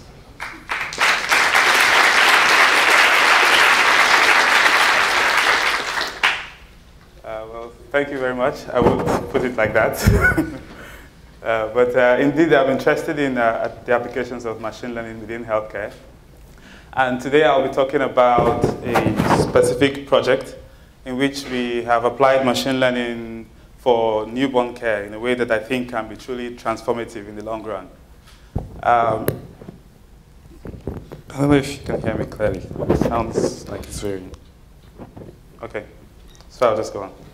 So first thing about me, I work in 3 capacities presently. I'm completing my master's at McGill, focusing on machine learning in healthcare. I work with Professor Doina Pickup. I also work part-time as a health informatics researcher at St. Mary's Hospital Research Center, which is not too far from here. And lastly, I work on Ubenwa, which is the project I'm presenting here today. So to truly explain this project, I have to take you very quickly to Nigeria, where it all began, so bear with me. So first thing is, about 4 years ago, I co-founded the Fisher Foundation with some friends of mine. And the aim was, it was a local NGO we wanted to use as a means for addressing some of the glaring social challenges that were in our communities. Our very first project was nothing like machine learning. It was an agriculture project. And in this one, we essentially tried to connect youths with training and resources to start their own fish farms. And this was an immense means for creating job opportunities for them. And we partnered with Ashoka, a global NGO, on this project. We also worked in the health space, where we had projects that involved creating awareness and helping with donating medical supplies to the communities we worked with. And it was in this scenario that we encountered the issue of birth asphyxia. And so what is birth asphyxia? It's essentially a condition that results when a newborn is unable to establish regular or spontaneous respiration right after birth. And the problem with this is that there's starvation of oxygen to the brain. This in turn results to neurological deficits. And depending on the part of the brain that's affected, it could result to several disabilities like deafness, paralysis, brain damage. And in the worst case, it could result to death. I lived in Port Harcourt city in the south coast of Nigeria. And a recent study at the time in Port Harcourt showed that the incidence of birth asphyxia was about 29% in the city where we lived in. So 1 in 3 babies would be diagnosed with birth asphyxia if it gets detected early enough. So it turns out that birth asphyxia is not just an issue in Nigeria as well. It's a global problem. So last year alone, according to the World Health Organization, 3 million newborns died from birth asphyxia. 1 million are disabled because of it for the rest of their lives. And it's ranked as one of the top 3 causes of newborn mortality today. So the big question that arises subsequently then is, why this huge casualty? And I have to point out that a huge chunk of the casualty resulting from asphyxia occurs in developing countries. And the reason is that early detection of asphyxia is hard. And in particular, in the developing country setting, like in Nigeria, where power is just not constant, the equipment are not available, the experts are not there to operate the equipment if they were available. There's all of these logistical challenges that result to it just not being possible to diagnose or to evaluate newborns at birth in the proper way. That, for instance, at the McGill University Health Center, where I also work on other projects, it's a routine procedure for newborns is to test their blood gases, which is a key way of diagnosing asphyxia. But in Nigeria, this just doesn't happen. And essentially what happens is the nurses and midwives depend on the visual signs of the condition before they can act. And the visual sign could be like pale limbs, when the infant begins to show pale limbs, and there's a sign that there's a problem. The issue with this is that at this point it's too late. The infant may have already suffered from some neurological damage, and all of the bad things I mentioned earlier could then happen. And so in search for a solution, we came across very useful information about the infant cry. Intuitively, some of us know that at birth, if the baby is not crying, it's already a bad sign. We know it's bad. But there's actually empirical evidence that shows even further. And I'll explain. First thing is, there are many reasons why a baby cries. It could cry because it's... Okay, so the list is very funny. Well, I'll point out two things here. So there's the habitual cry, which is basically the baby is chilling and it's like, I have not cried today. And then it just starts crying. And I'm sure the parents in the house can relate to this very much. And then there's this solidarity crying where the baby sees another baby crying and joins it in crying.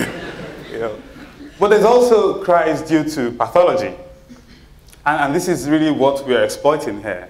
And there's actual evidence published like a really long time ago in 1977 that showed that because of the physiologic process through which speech and breathing is produced, there's an alteration in the cry waves of infants that are affected by asphyxia.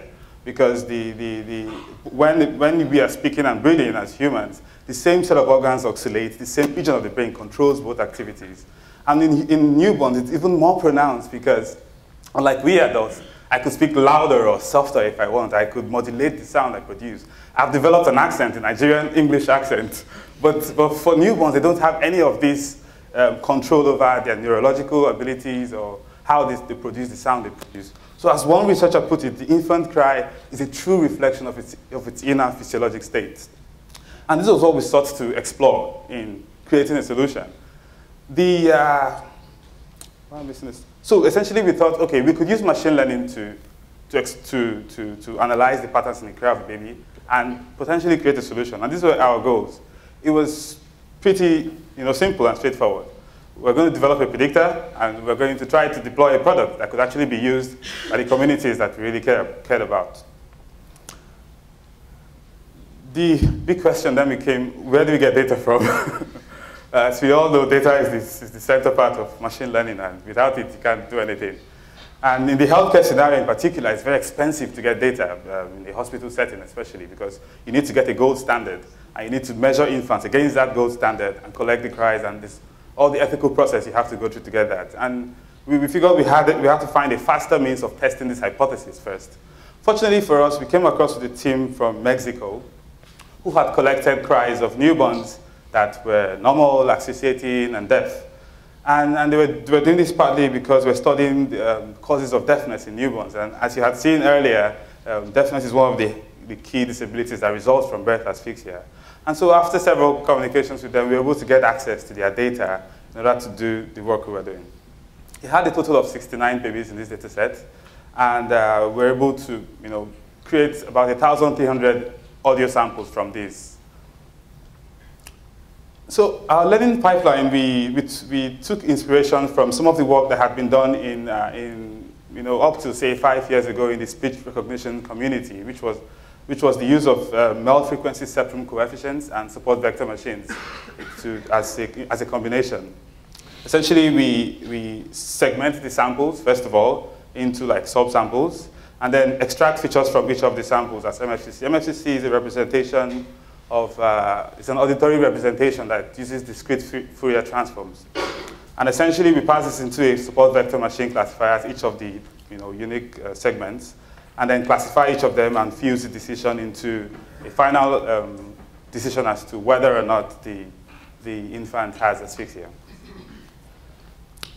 And our results were this. Essentially, we showed that we could detect infants that had asphyxia with about 86% accuracy, and infants that did not have with about 89% accuracy.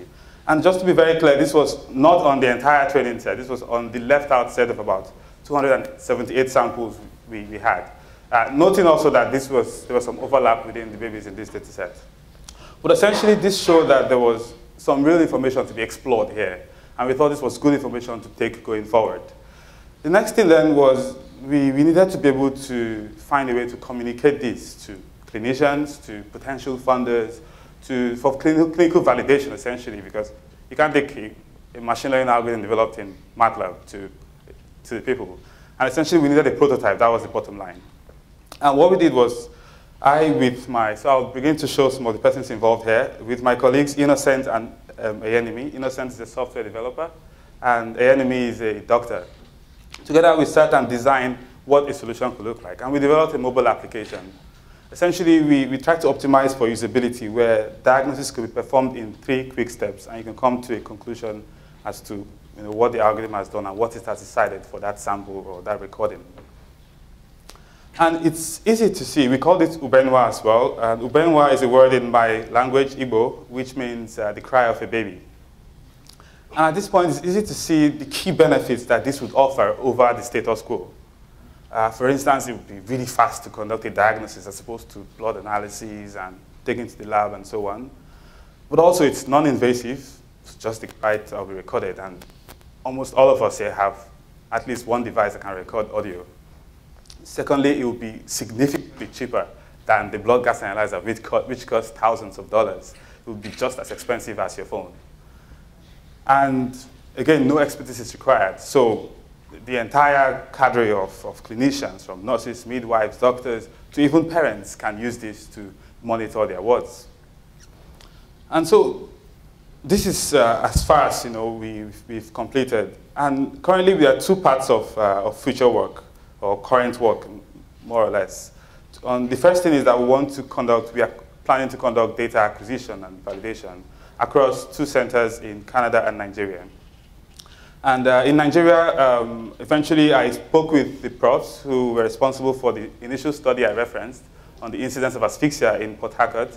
And they are now on board on the project, and they are helping with acquired ethical approval right now at the University Teaching Hospital there to conduct this study. They also want to collect more data samples and be able to use it to improve our system, validate what we've done. Also, in Canada here, we're working with Professor Doina Prikop, who has vast experience in applying machine learning within the healthcare space, and Professor Santana, who is a neonatologist at the McGill University Health Center. And the overall goal here is to collect a larger and more diverse data sets and be able to really move the project forward, both in terms of improving what we have and preparing ourselves to get what we need to obtain regulatory approval, even when it's time to deploy. The second angle of current work is in really just practical issues that has to be attended to. For instance, this will be used in the real-world scenario, not in my lab. And we're going to need to be able to handle noise in the environment, overlapping signal, for instance, in the hospital ward, and so on. And we have research fellows who are now working on these problems as well. Milad and Zoyu are doing their PhD. Actually, Zoyu has just completed his PhD. And so this is essentially where we've gone.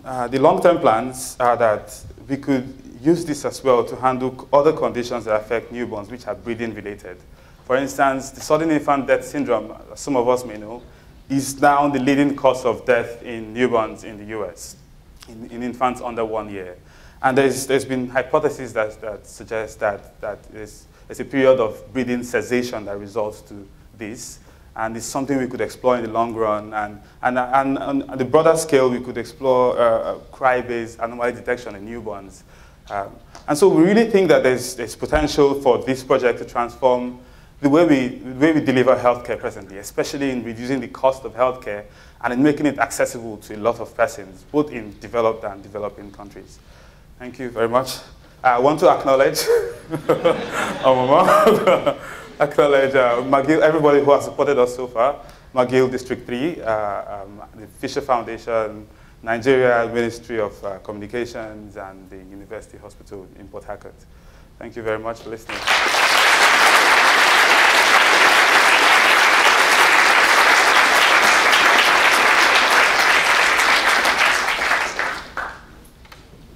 Okay, do we have any questions?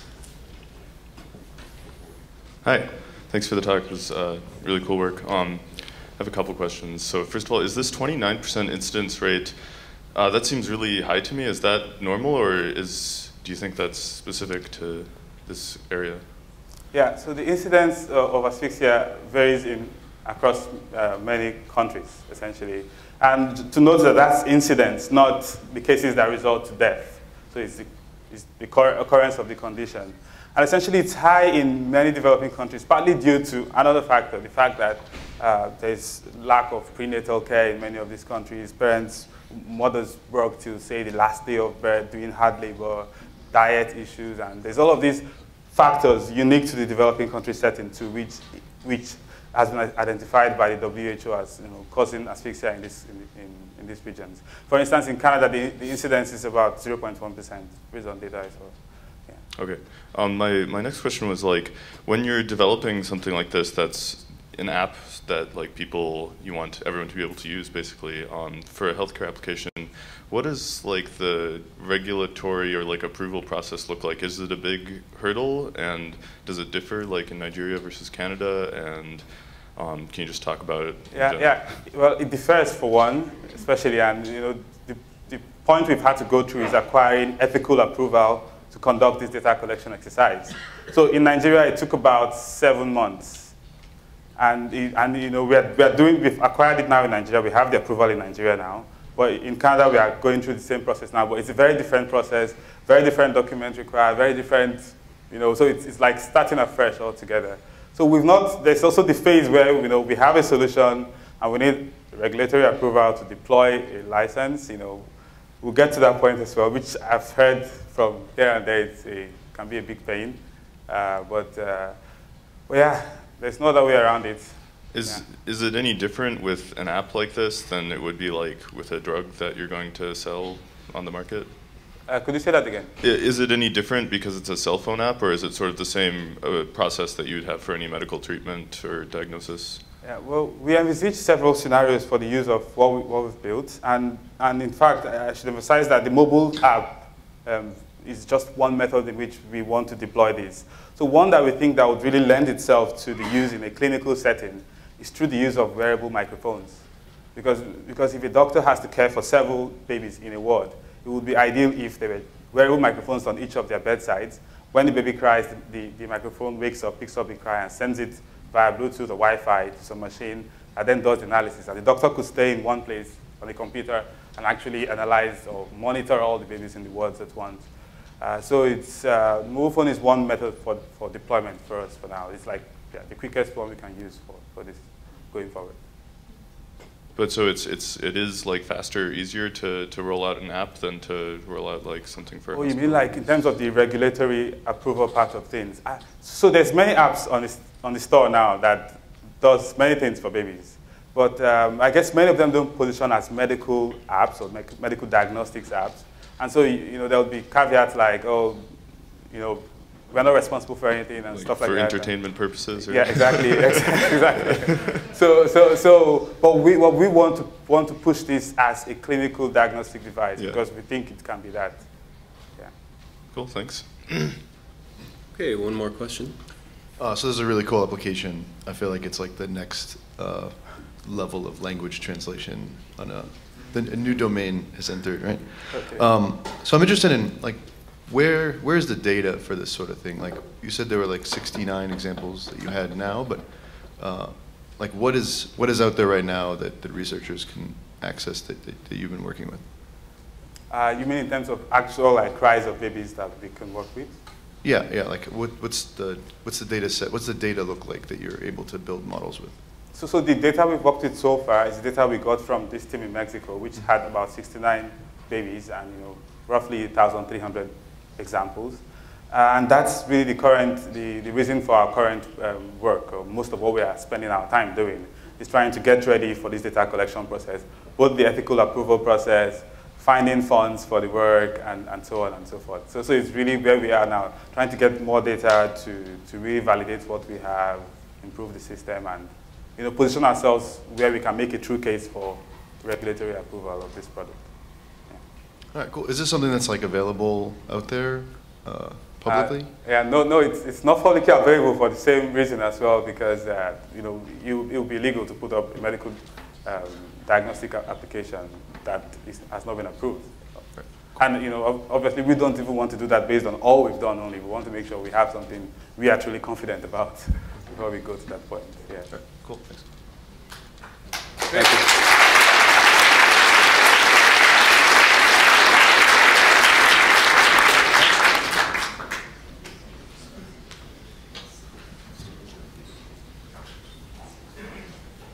So our final talk is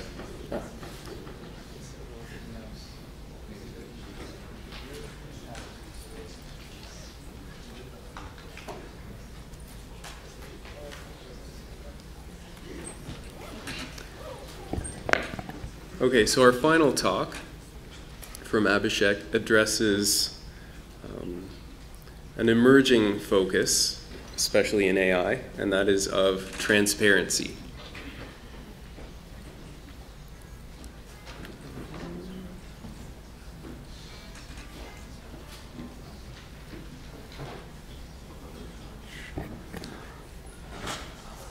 Do you want to maybe try?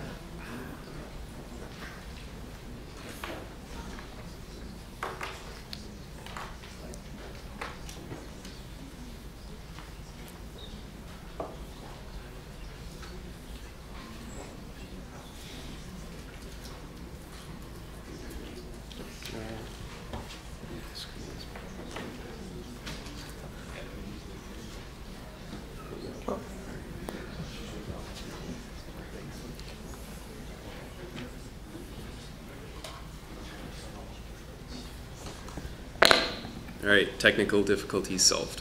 Yeah. All right. Hi, I'm Abhishek Gupta. It's easy to call me Abby, if that's too hard to pronounce. So I graduated from McGill University with a degree in computer science, and I'm currently doing research in the ethical development of AI out of District 3. So we've had amazing technical talks so far. I've definitely learned a ton. And I think with this talk, I'd like to take a slight change of pace here and look at some of the non-technical implications of the work that we do as a community. Specifically, I want to look at some of the ethical implications of the work that we do. And what I'm going to try and do is walk through thinking about this from the conception, design phase of a project to the deployment phase of the project, and all the way to the end of life cycle management of that project. And also touch a little bit about how systems change and evolve in their interactions with the real world, and how those can have potentially unseen consequences. I think most of us in the room would remember the Tay chatbot and how within 24 hours it went completely off message. And it showed us a little bit the hazards of public testing when the systems can evolve in their behavior. So let's start with some examples. I don't know, just by a quick show of hands, how many people know about the trolley problem? Okay, so that's awesome. Okay, so the trolley problem, for those of us who don't know, is a canonical problem in ethical and moral decision making that helps us walk through some of the ethical considerations. With the advent of self-driving cars, there's been a lot of talk about adopting this trolley problem model to the consequences that a self-driving vehicle might have. So it kind of acts as a handy tool for those accident scenarios but often those scenarios are highly unlikely. What's interesting, though, is that they still present us a window into thinking about the reactions or the ethical considerations of these autonomous systems in those accident situations. And there are many classical variations around this, in terms of the number of people that might need to be sacrificed in an unavoidable scenario, many different things. But I think what's more interesting for us to think as potentially manufacturers, designers, and developers of these systems is our responsibility towards the buyer of that system. So let's say you walk into a dealership and you're shopping around for different models. Would or should the dealer or the manufacturer have an obligation to add as a point of comparison what is the priority of driver safety for that particular model? Is that going to be different across different models? And is this something that we can even judge ahead of time if there are no explicit directives that are pre-programmed? So I don't know, maybe let's, with a quick show of hands, would you be willing to buy a vehicle if driver safety was not prioritized? So as a buyer, who would be willing to buy that system? Okay, so it's a minority. I took a quick check, it's a minority. It is true though, it is a minority. So what if there are, as most of the people in this room who would not want to buy that system and would actually prefer to buy a system that does prioritize driver safety? So if that's the case and all drivers are to choose such a solution, what happens to pedestrian safety in that situation if accidents are to arise? It maybe transforms the insurance industry as a consequence. So again, it comes with the realization that it's of course impossible to predict in all situations how this kind of a system would react. We certainly don't expect the same from human drivers to give an a priori description of your behavior in an accident scenario. It's more instantaneous and you just sort of do what you feel is best in that moment. So what becomes quickly evident is that we need a framework where we can start to think about these ethical considerations and to position these ethical arguments and then to be able to reason about them rationally. Autonomous weapon systems sort of fall under, okay, some of the text is off screen, but that's all right. It says autonomous weapon system. So it's a prime candidate for being sucked into the media hype. The term killer robots is very catchy for people who are not technical, who don't spend a lot of time in the technical domain. It's a very catchy term. It's easy to wrap your head around it, and consequently, it leads to false assumptions about these systems.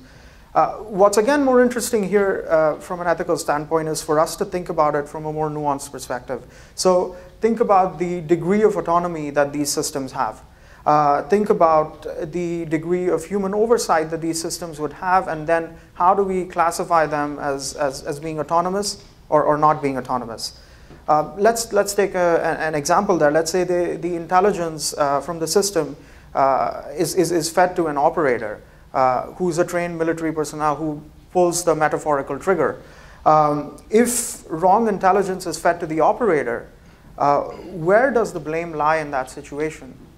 Who is responsible if there is an adverse outcome? So when we start to dig deeper into this and really think about it, it makes us question our own assumptions about how we make human decisions. How do we go about making decisions? What sort of frameworks do we use so that we can stay within ethical and moral boundaries as we take decisions in combat? On the one hand, I think there are strong fears about our own biases that might be quite entrenched, but and we probably expect better from machines, versus thinking about it that perhaps programming some sort of moral perceptiveness is ethically desirable in the system. So another one of the examples that we can think about is unregulated feedback loops on social media ecosystems. And these are far more pervasive, especially given the way we live our lives today, where if you're like the average person in North America, you spend a lot of time during the day, you check it multiple times a day. So what these ecosystems do is they subtly nudge our behavior one way or the other. And this was, with the recent review by Facebook about the Russians buying ads towards shifting voting patterns one way, it's quite evident that that happens. We also have anecdotal evidence on searching for different products and then seeing something related on the website that probably nudges you to click on it. 4 years ago, there was an experiment run on one of the social media ecosystems, which what it was able to do was to predict people who were depressed from their online behavioral activity and supposedly then market products to them that would aggravate such behavior.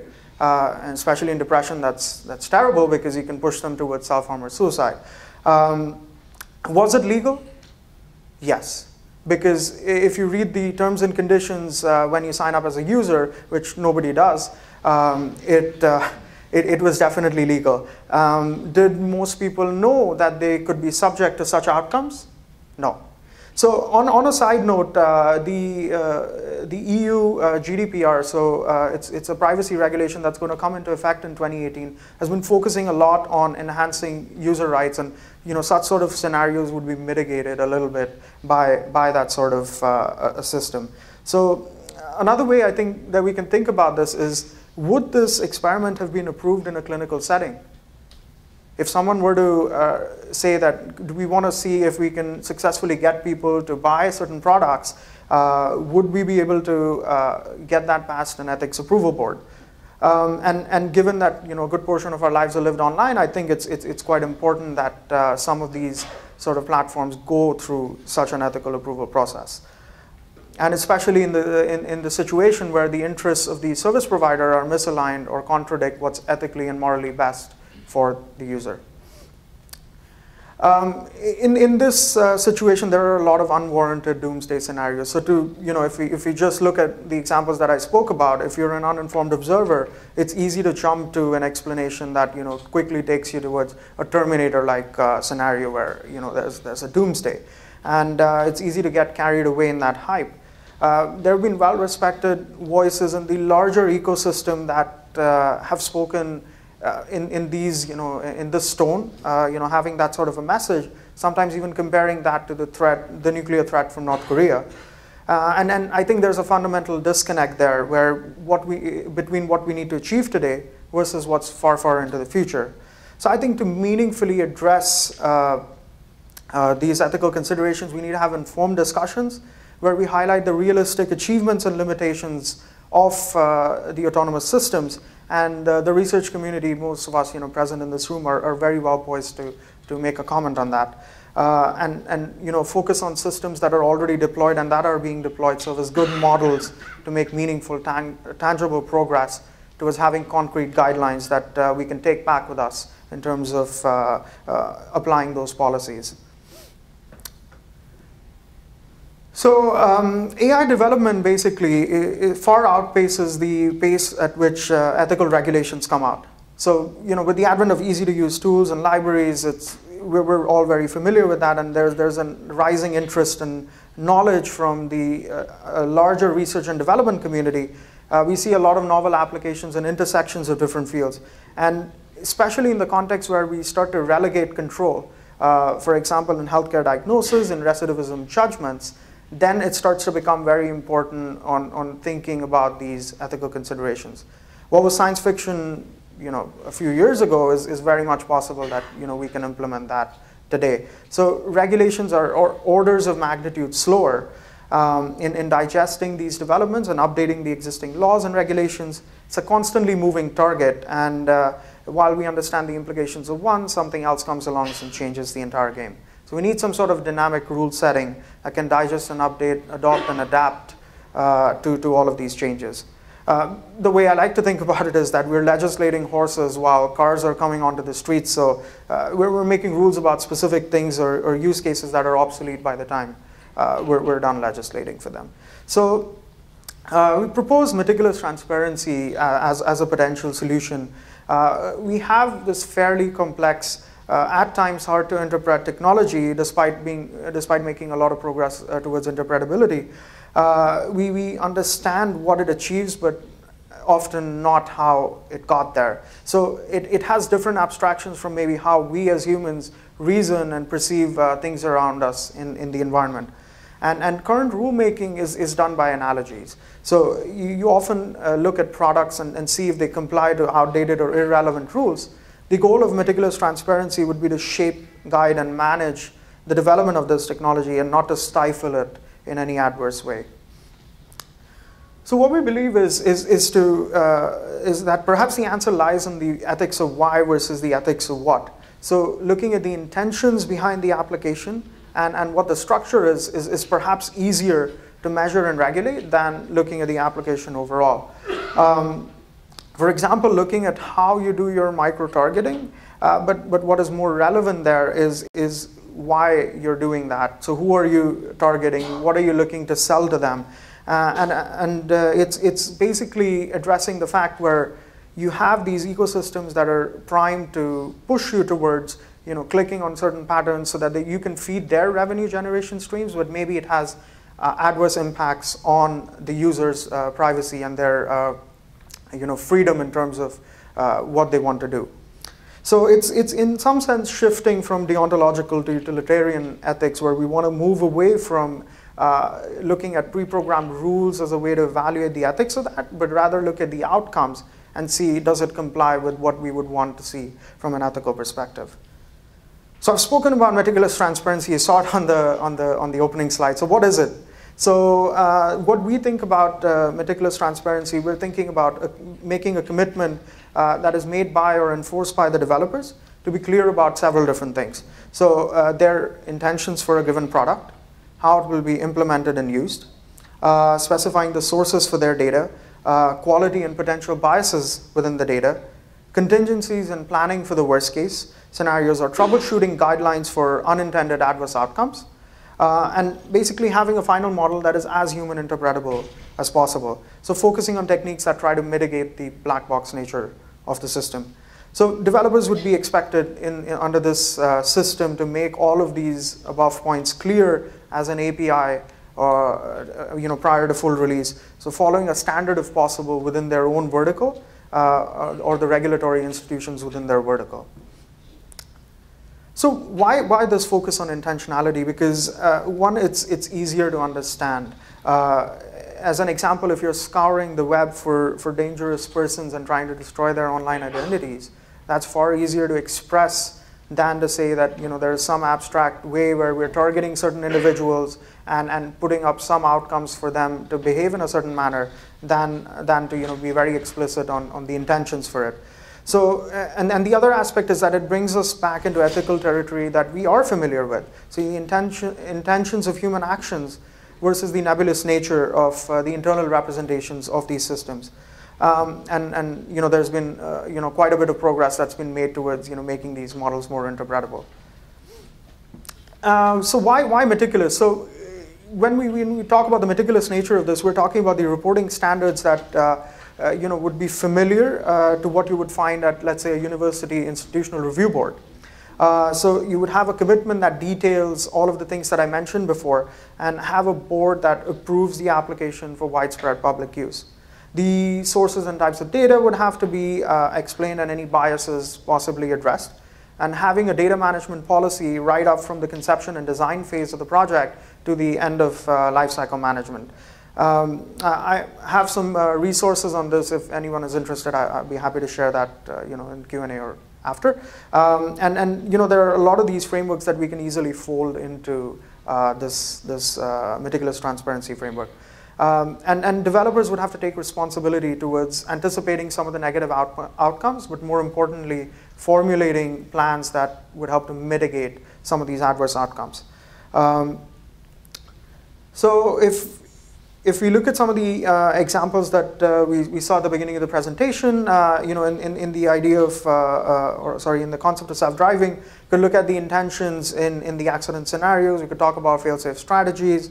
Could highlight some of the sources of training data and potential biases that might have, and at some point demonstrate to an NTSB-like organization how you meet the ethical standards for bringing it for widespread public use.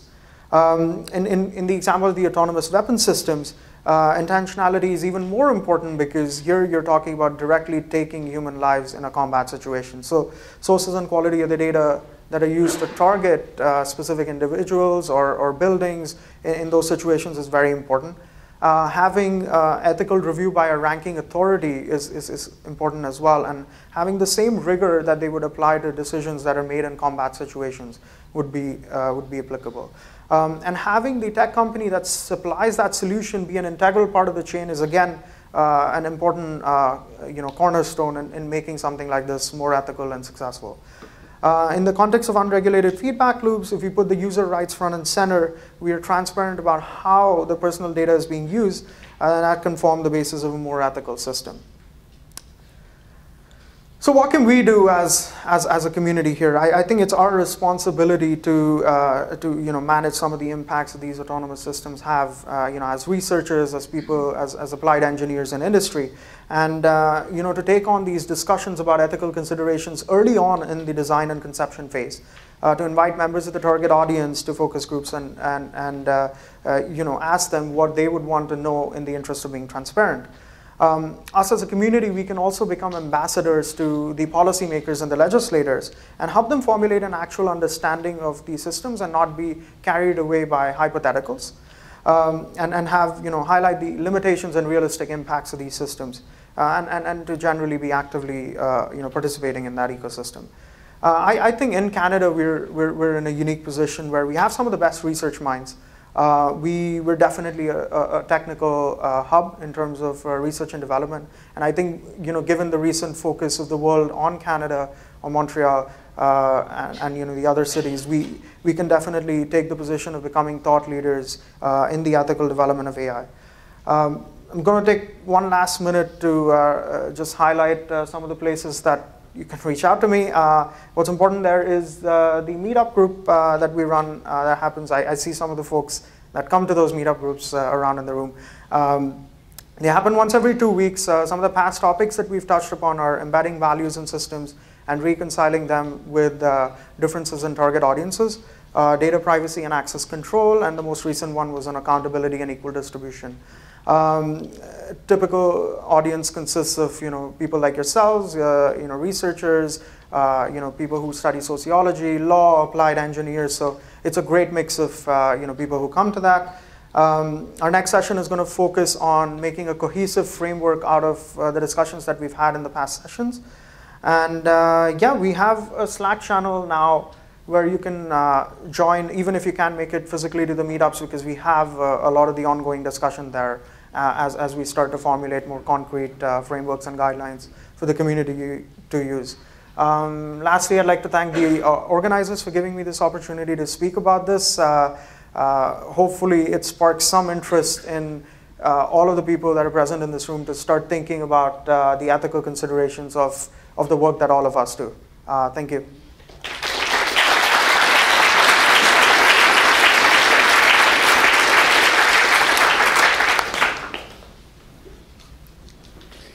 Any questions?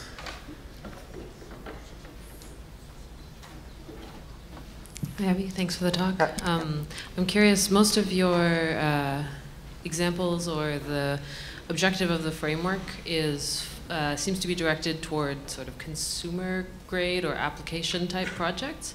And I think it's easy as researchers to say, well, I'm not doing that. I'm using this standard MNIST benchmark, and my work is never going to be deployed in the real world. So what do you think are some relevant ethical concerns for people who are not making anything for the real world? Do you think we shouldn't think about ethics at all, or? So I think it still applies to the work that's being done by researchers, because people who are in the applied industry would also look at the work, the papers that are published by researchers, and if it's not clear if there were any biases, if there was any effort made towards addressing those biases, then they pick those up, as ground truth, and really implement those without understanding that there might have been issues that got baked in because you did not, as a researcher, take some of those ethical considerations into account.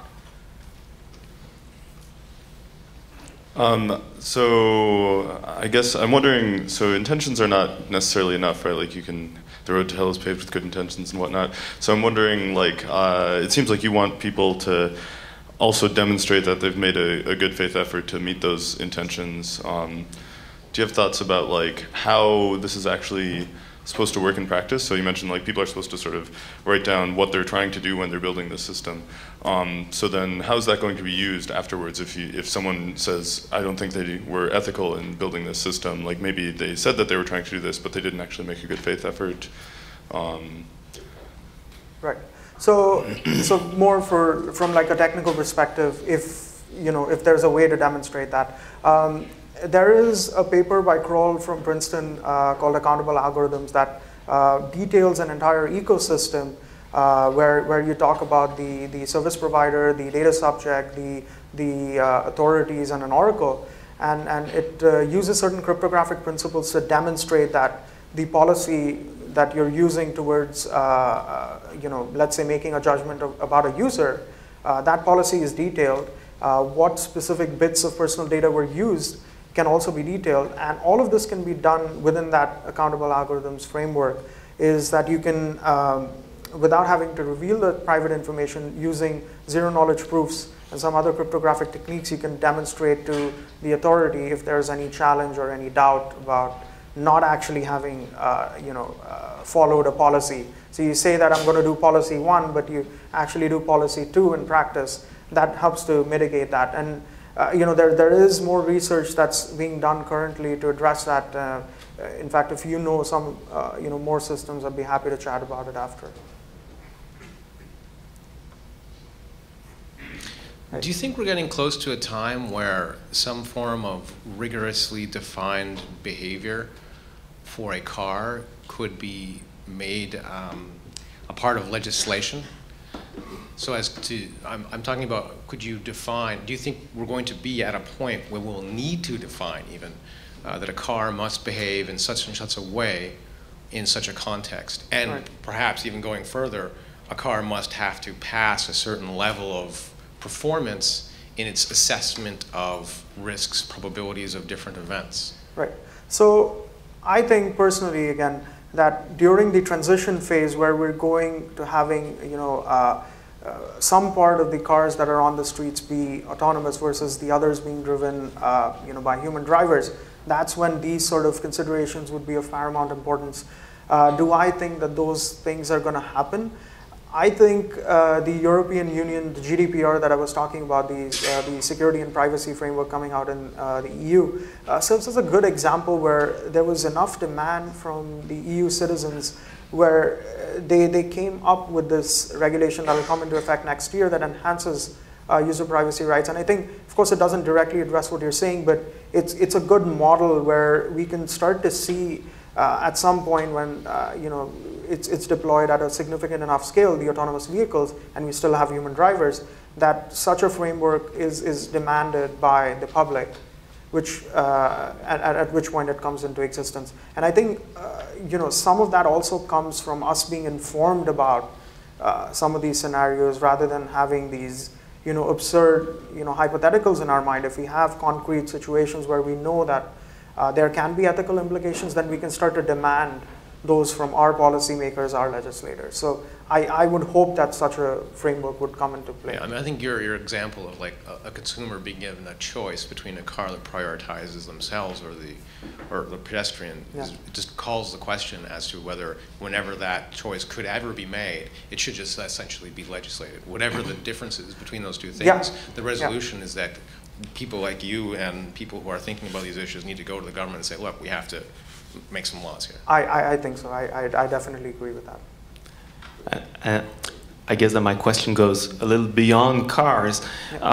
We can have all these great principles like meticulous transparency, which I think is absolutely fine. And as a community, we can agree on what are the state of the art and the standard of practice to create the best models possible.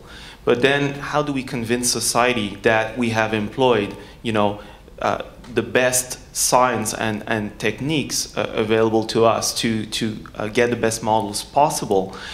Do we just rely on the good intentions of the machine learning engineer to say, oh yeah, I used this 10-step recipe to ensure that my model is great? Yeah. Or do we start demanding as a society that there are third-party audit functions, for example, that would be mandated to look into models and the step-by-step process by which those models are created whenever they have an impact on citizens at large, a bit like accountants do, for example, when they go and audit the financial statements of publicly traded companies.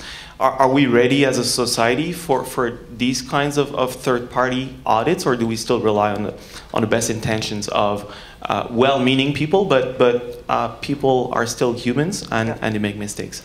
So, I think definitely we at the moment rely on the good intentions or knowledge of the actual ML engineers who are implementing these systems. What I think gets lost in translation is that even though they have good intentions, they don't want to hurt anybody.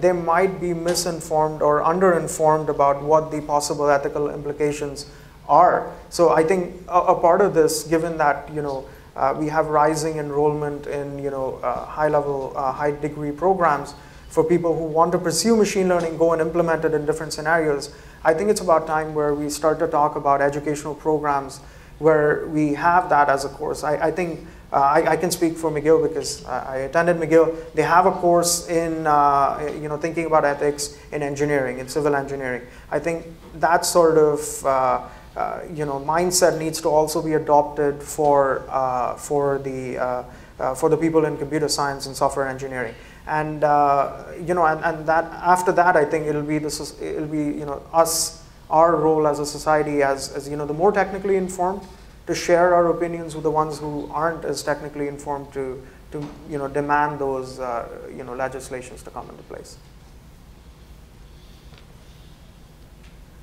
Your examples focused on culpability and some life and death hypotheticals. However, in my experience, a lot of ethical issues that are often overlooked in machine learning are around underrepresenting minorities. And a lot of this is through data set selection and test evaluation. Yeah. Do you have any guidance around data set selection so that it's more inclusive? Yeah, absolutely. Some of the resources, I can share some links later, I guess, if there's a way to share presentations online after.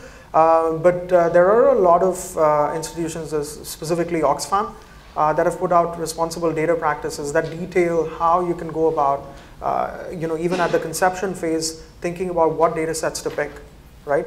And so that if you're picking a data set, but if you're actually going out and doing first-hand, primary collection of data, even there they have a lot of principles that can help guide you towards, being more inclusive in the way you, you go through the data acquisition process. An objection I often heard is about the fact that we are in competition with Russians and Chinese. And what is your answer about that question? I'm sorry, in what context? In the context of the development of AI now, there is a Chinese push, and you have also Putin is about the fact that the AI will dominate the world. So if we have ethical behavior, what are the guarantee about the others? And often it's the objection about to be not ethical. Right. So, okay. At the risk of alienating some people, the way development happens, let's say in China, in terms of their data acquisition strategies, I think they're a bit more lax in terms of the processes, the rigors of the processes that they go through to do that. Now, to address the question where, let's say we were to adopt all of these principles and we have, ethical development of AI versus, people in China and Russia not doing so, I think, with the entire world being interconnected, as they see that, we adopt these policies in the West, if we actually do become thought leaders on this, we will, I think, see, follow up from them. And then, of course, it's the role of the communities and the people of each of those, nation states or regions of the world to demand that, to come into place. If you look at the EU, again, I go back to the EU GDPR example. They've, the EU citizens have collectively, shown interest that they want stronger legislation for that, right? Have we done that here? We of course have the PIPEDA, which is a Canadian privacy law, right? It goes to a certain degree to protect our data privacy, but does it go far enough? Is the GDPR further ahead? Yes. So at some point, us as Canadians, we realize that yes, we also need to have something that follows the rigors of GDPR, and then we the idea spreads from one place where it takes genesis, right? And I think that's really what's going to happen. So how do those communities go about doing it? I think they look to us, and if we do become thought leaders on that. Okay, thank you. Yeah. Okay, this is probably something we can and at some point should talk about for a whole day, more than just this. But in the interest of time, we'll wrap it up after one more question.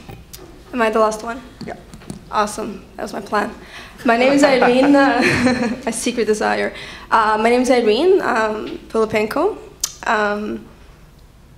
Thank you, Abhishek, for your last presentation. I think this is a great topic to have a discussion about at the end of a mostly academic or technical or less human, more AI kind of conference or day. My personal mission is to humanize AI at scale. So my question to you is, how do we scale AI in an ethical way to maximize positive social impact? So yeah, that's a big one. If I had the answer to that, I guess I would change the. So can we do that one-day conference just on this topic? That'd be fun.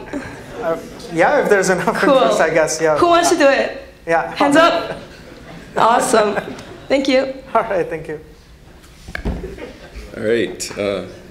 Closing comments from Hugo. But before that, let's thank the speaker.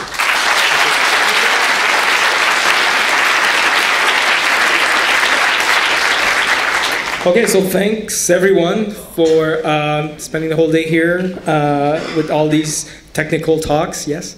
And so what we'll do now, we'll say goodbye to our YouTube friends, as this is the end of the technical part.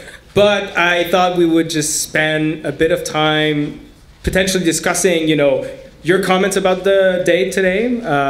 We're all planning on doing this, every year. So I'd be curious to hear your thoughts about how you think we should do things differently. And we can also have discussions such as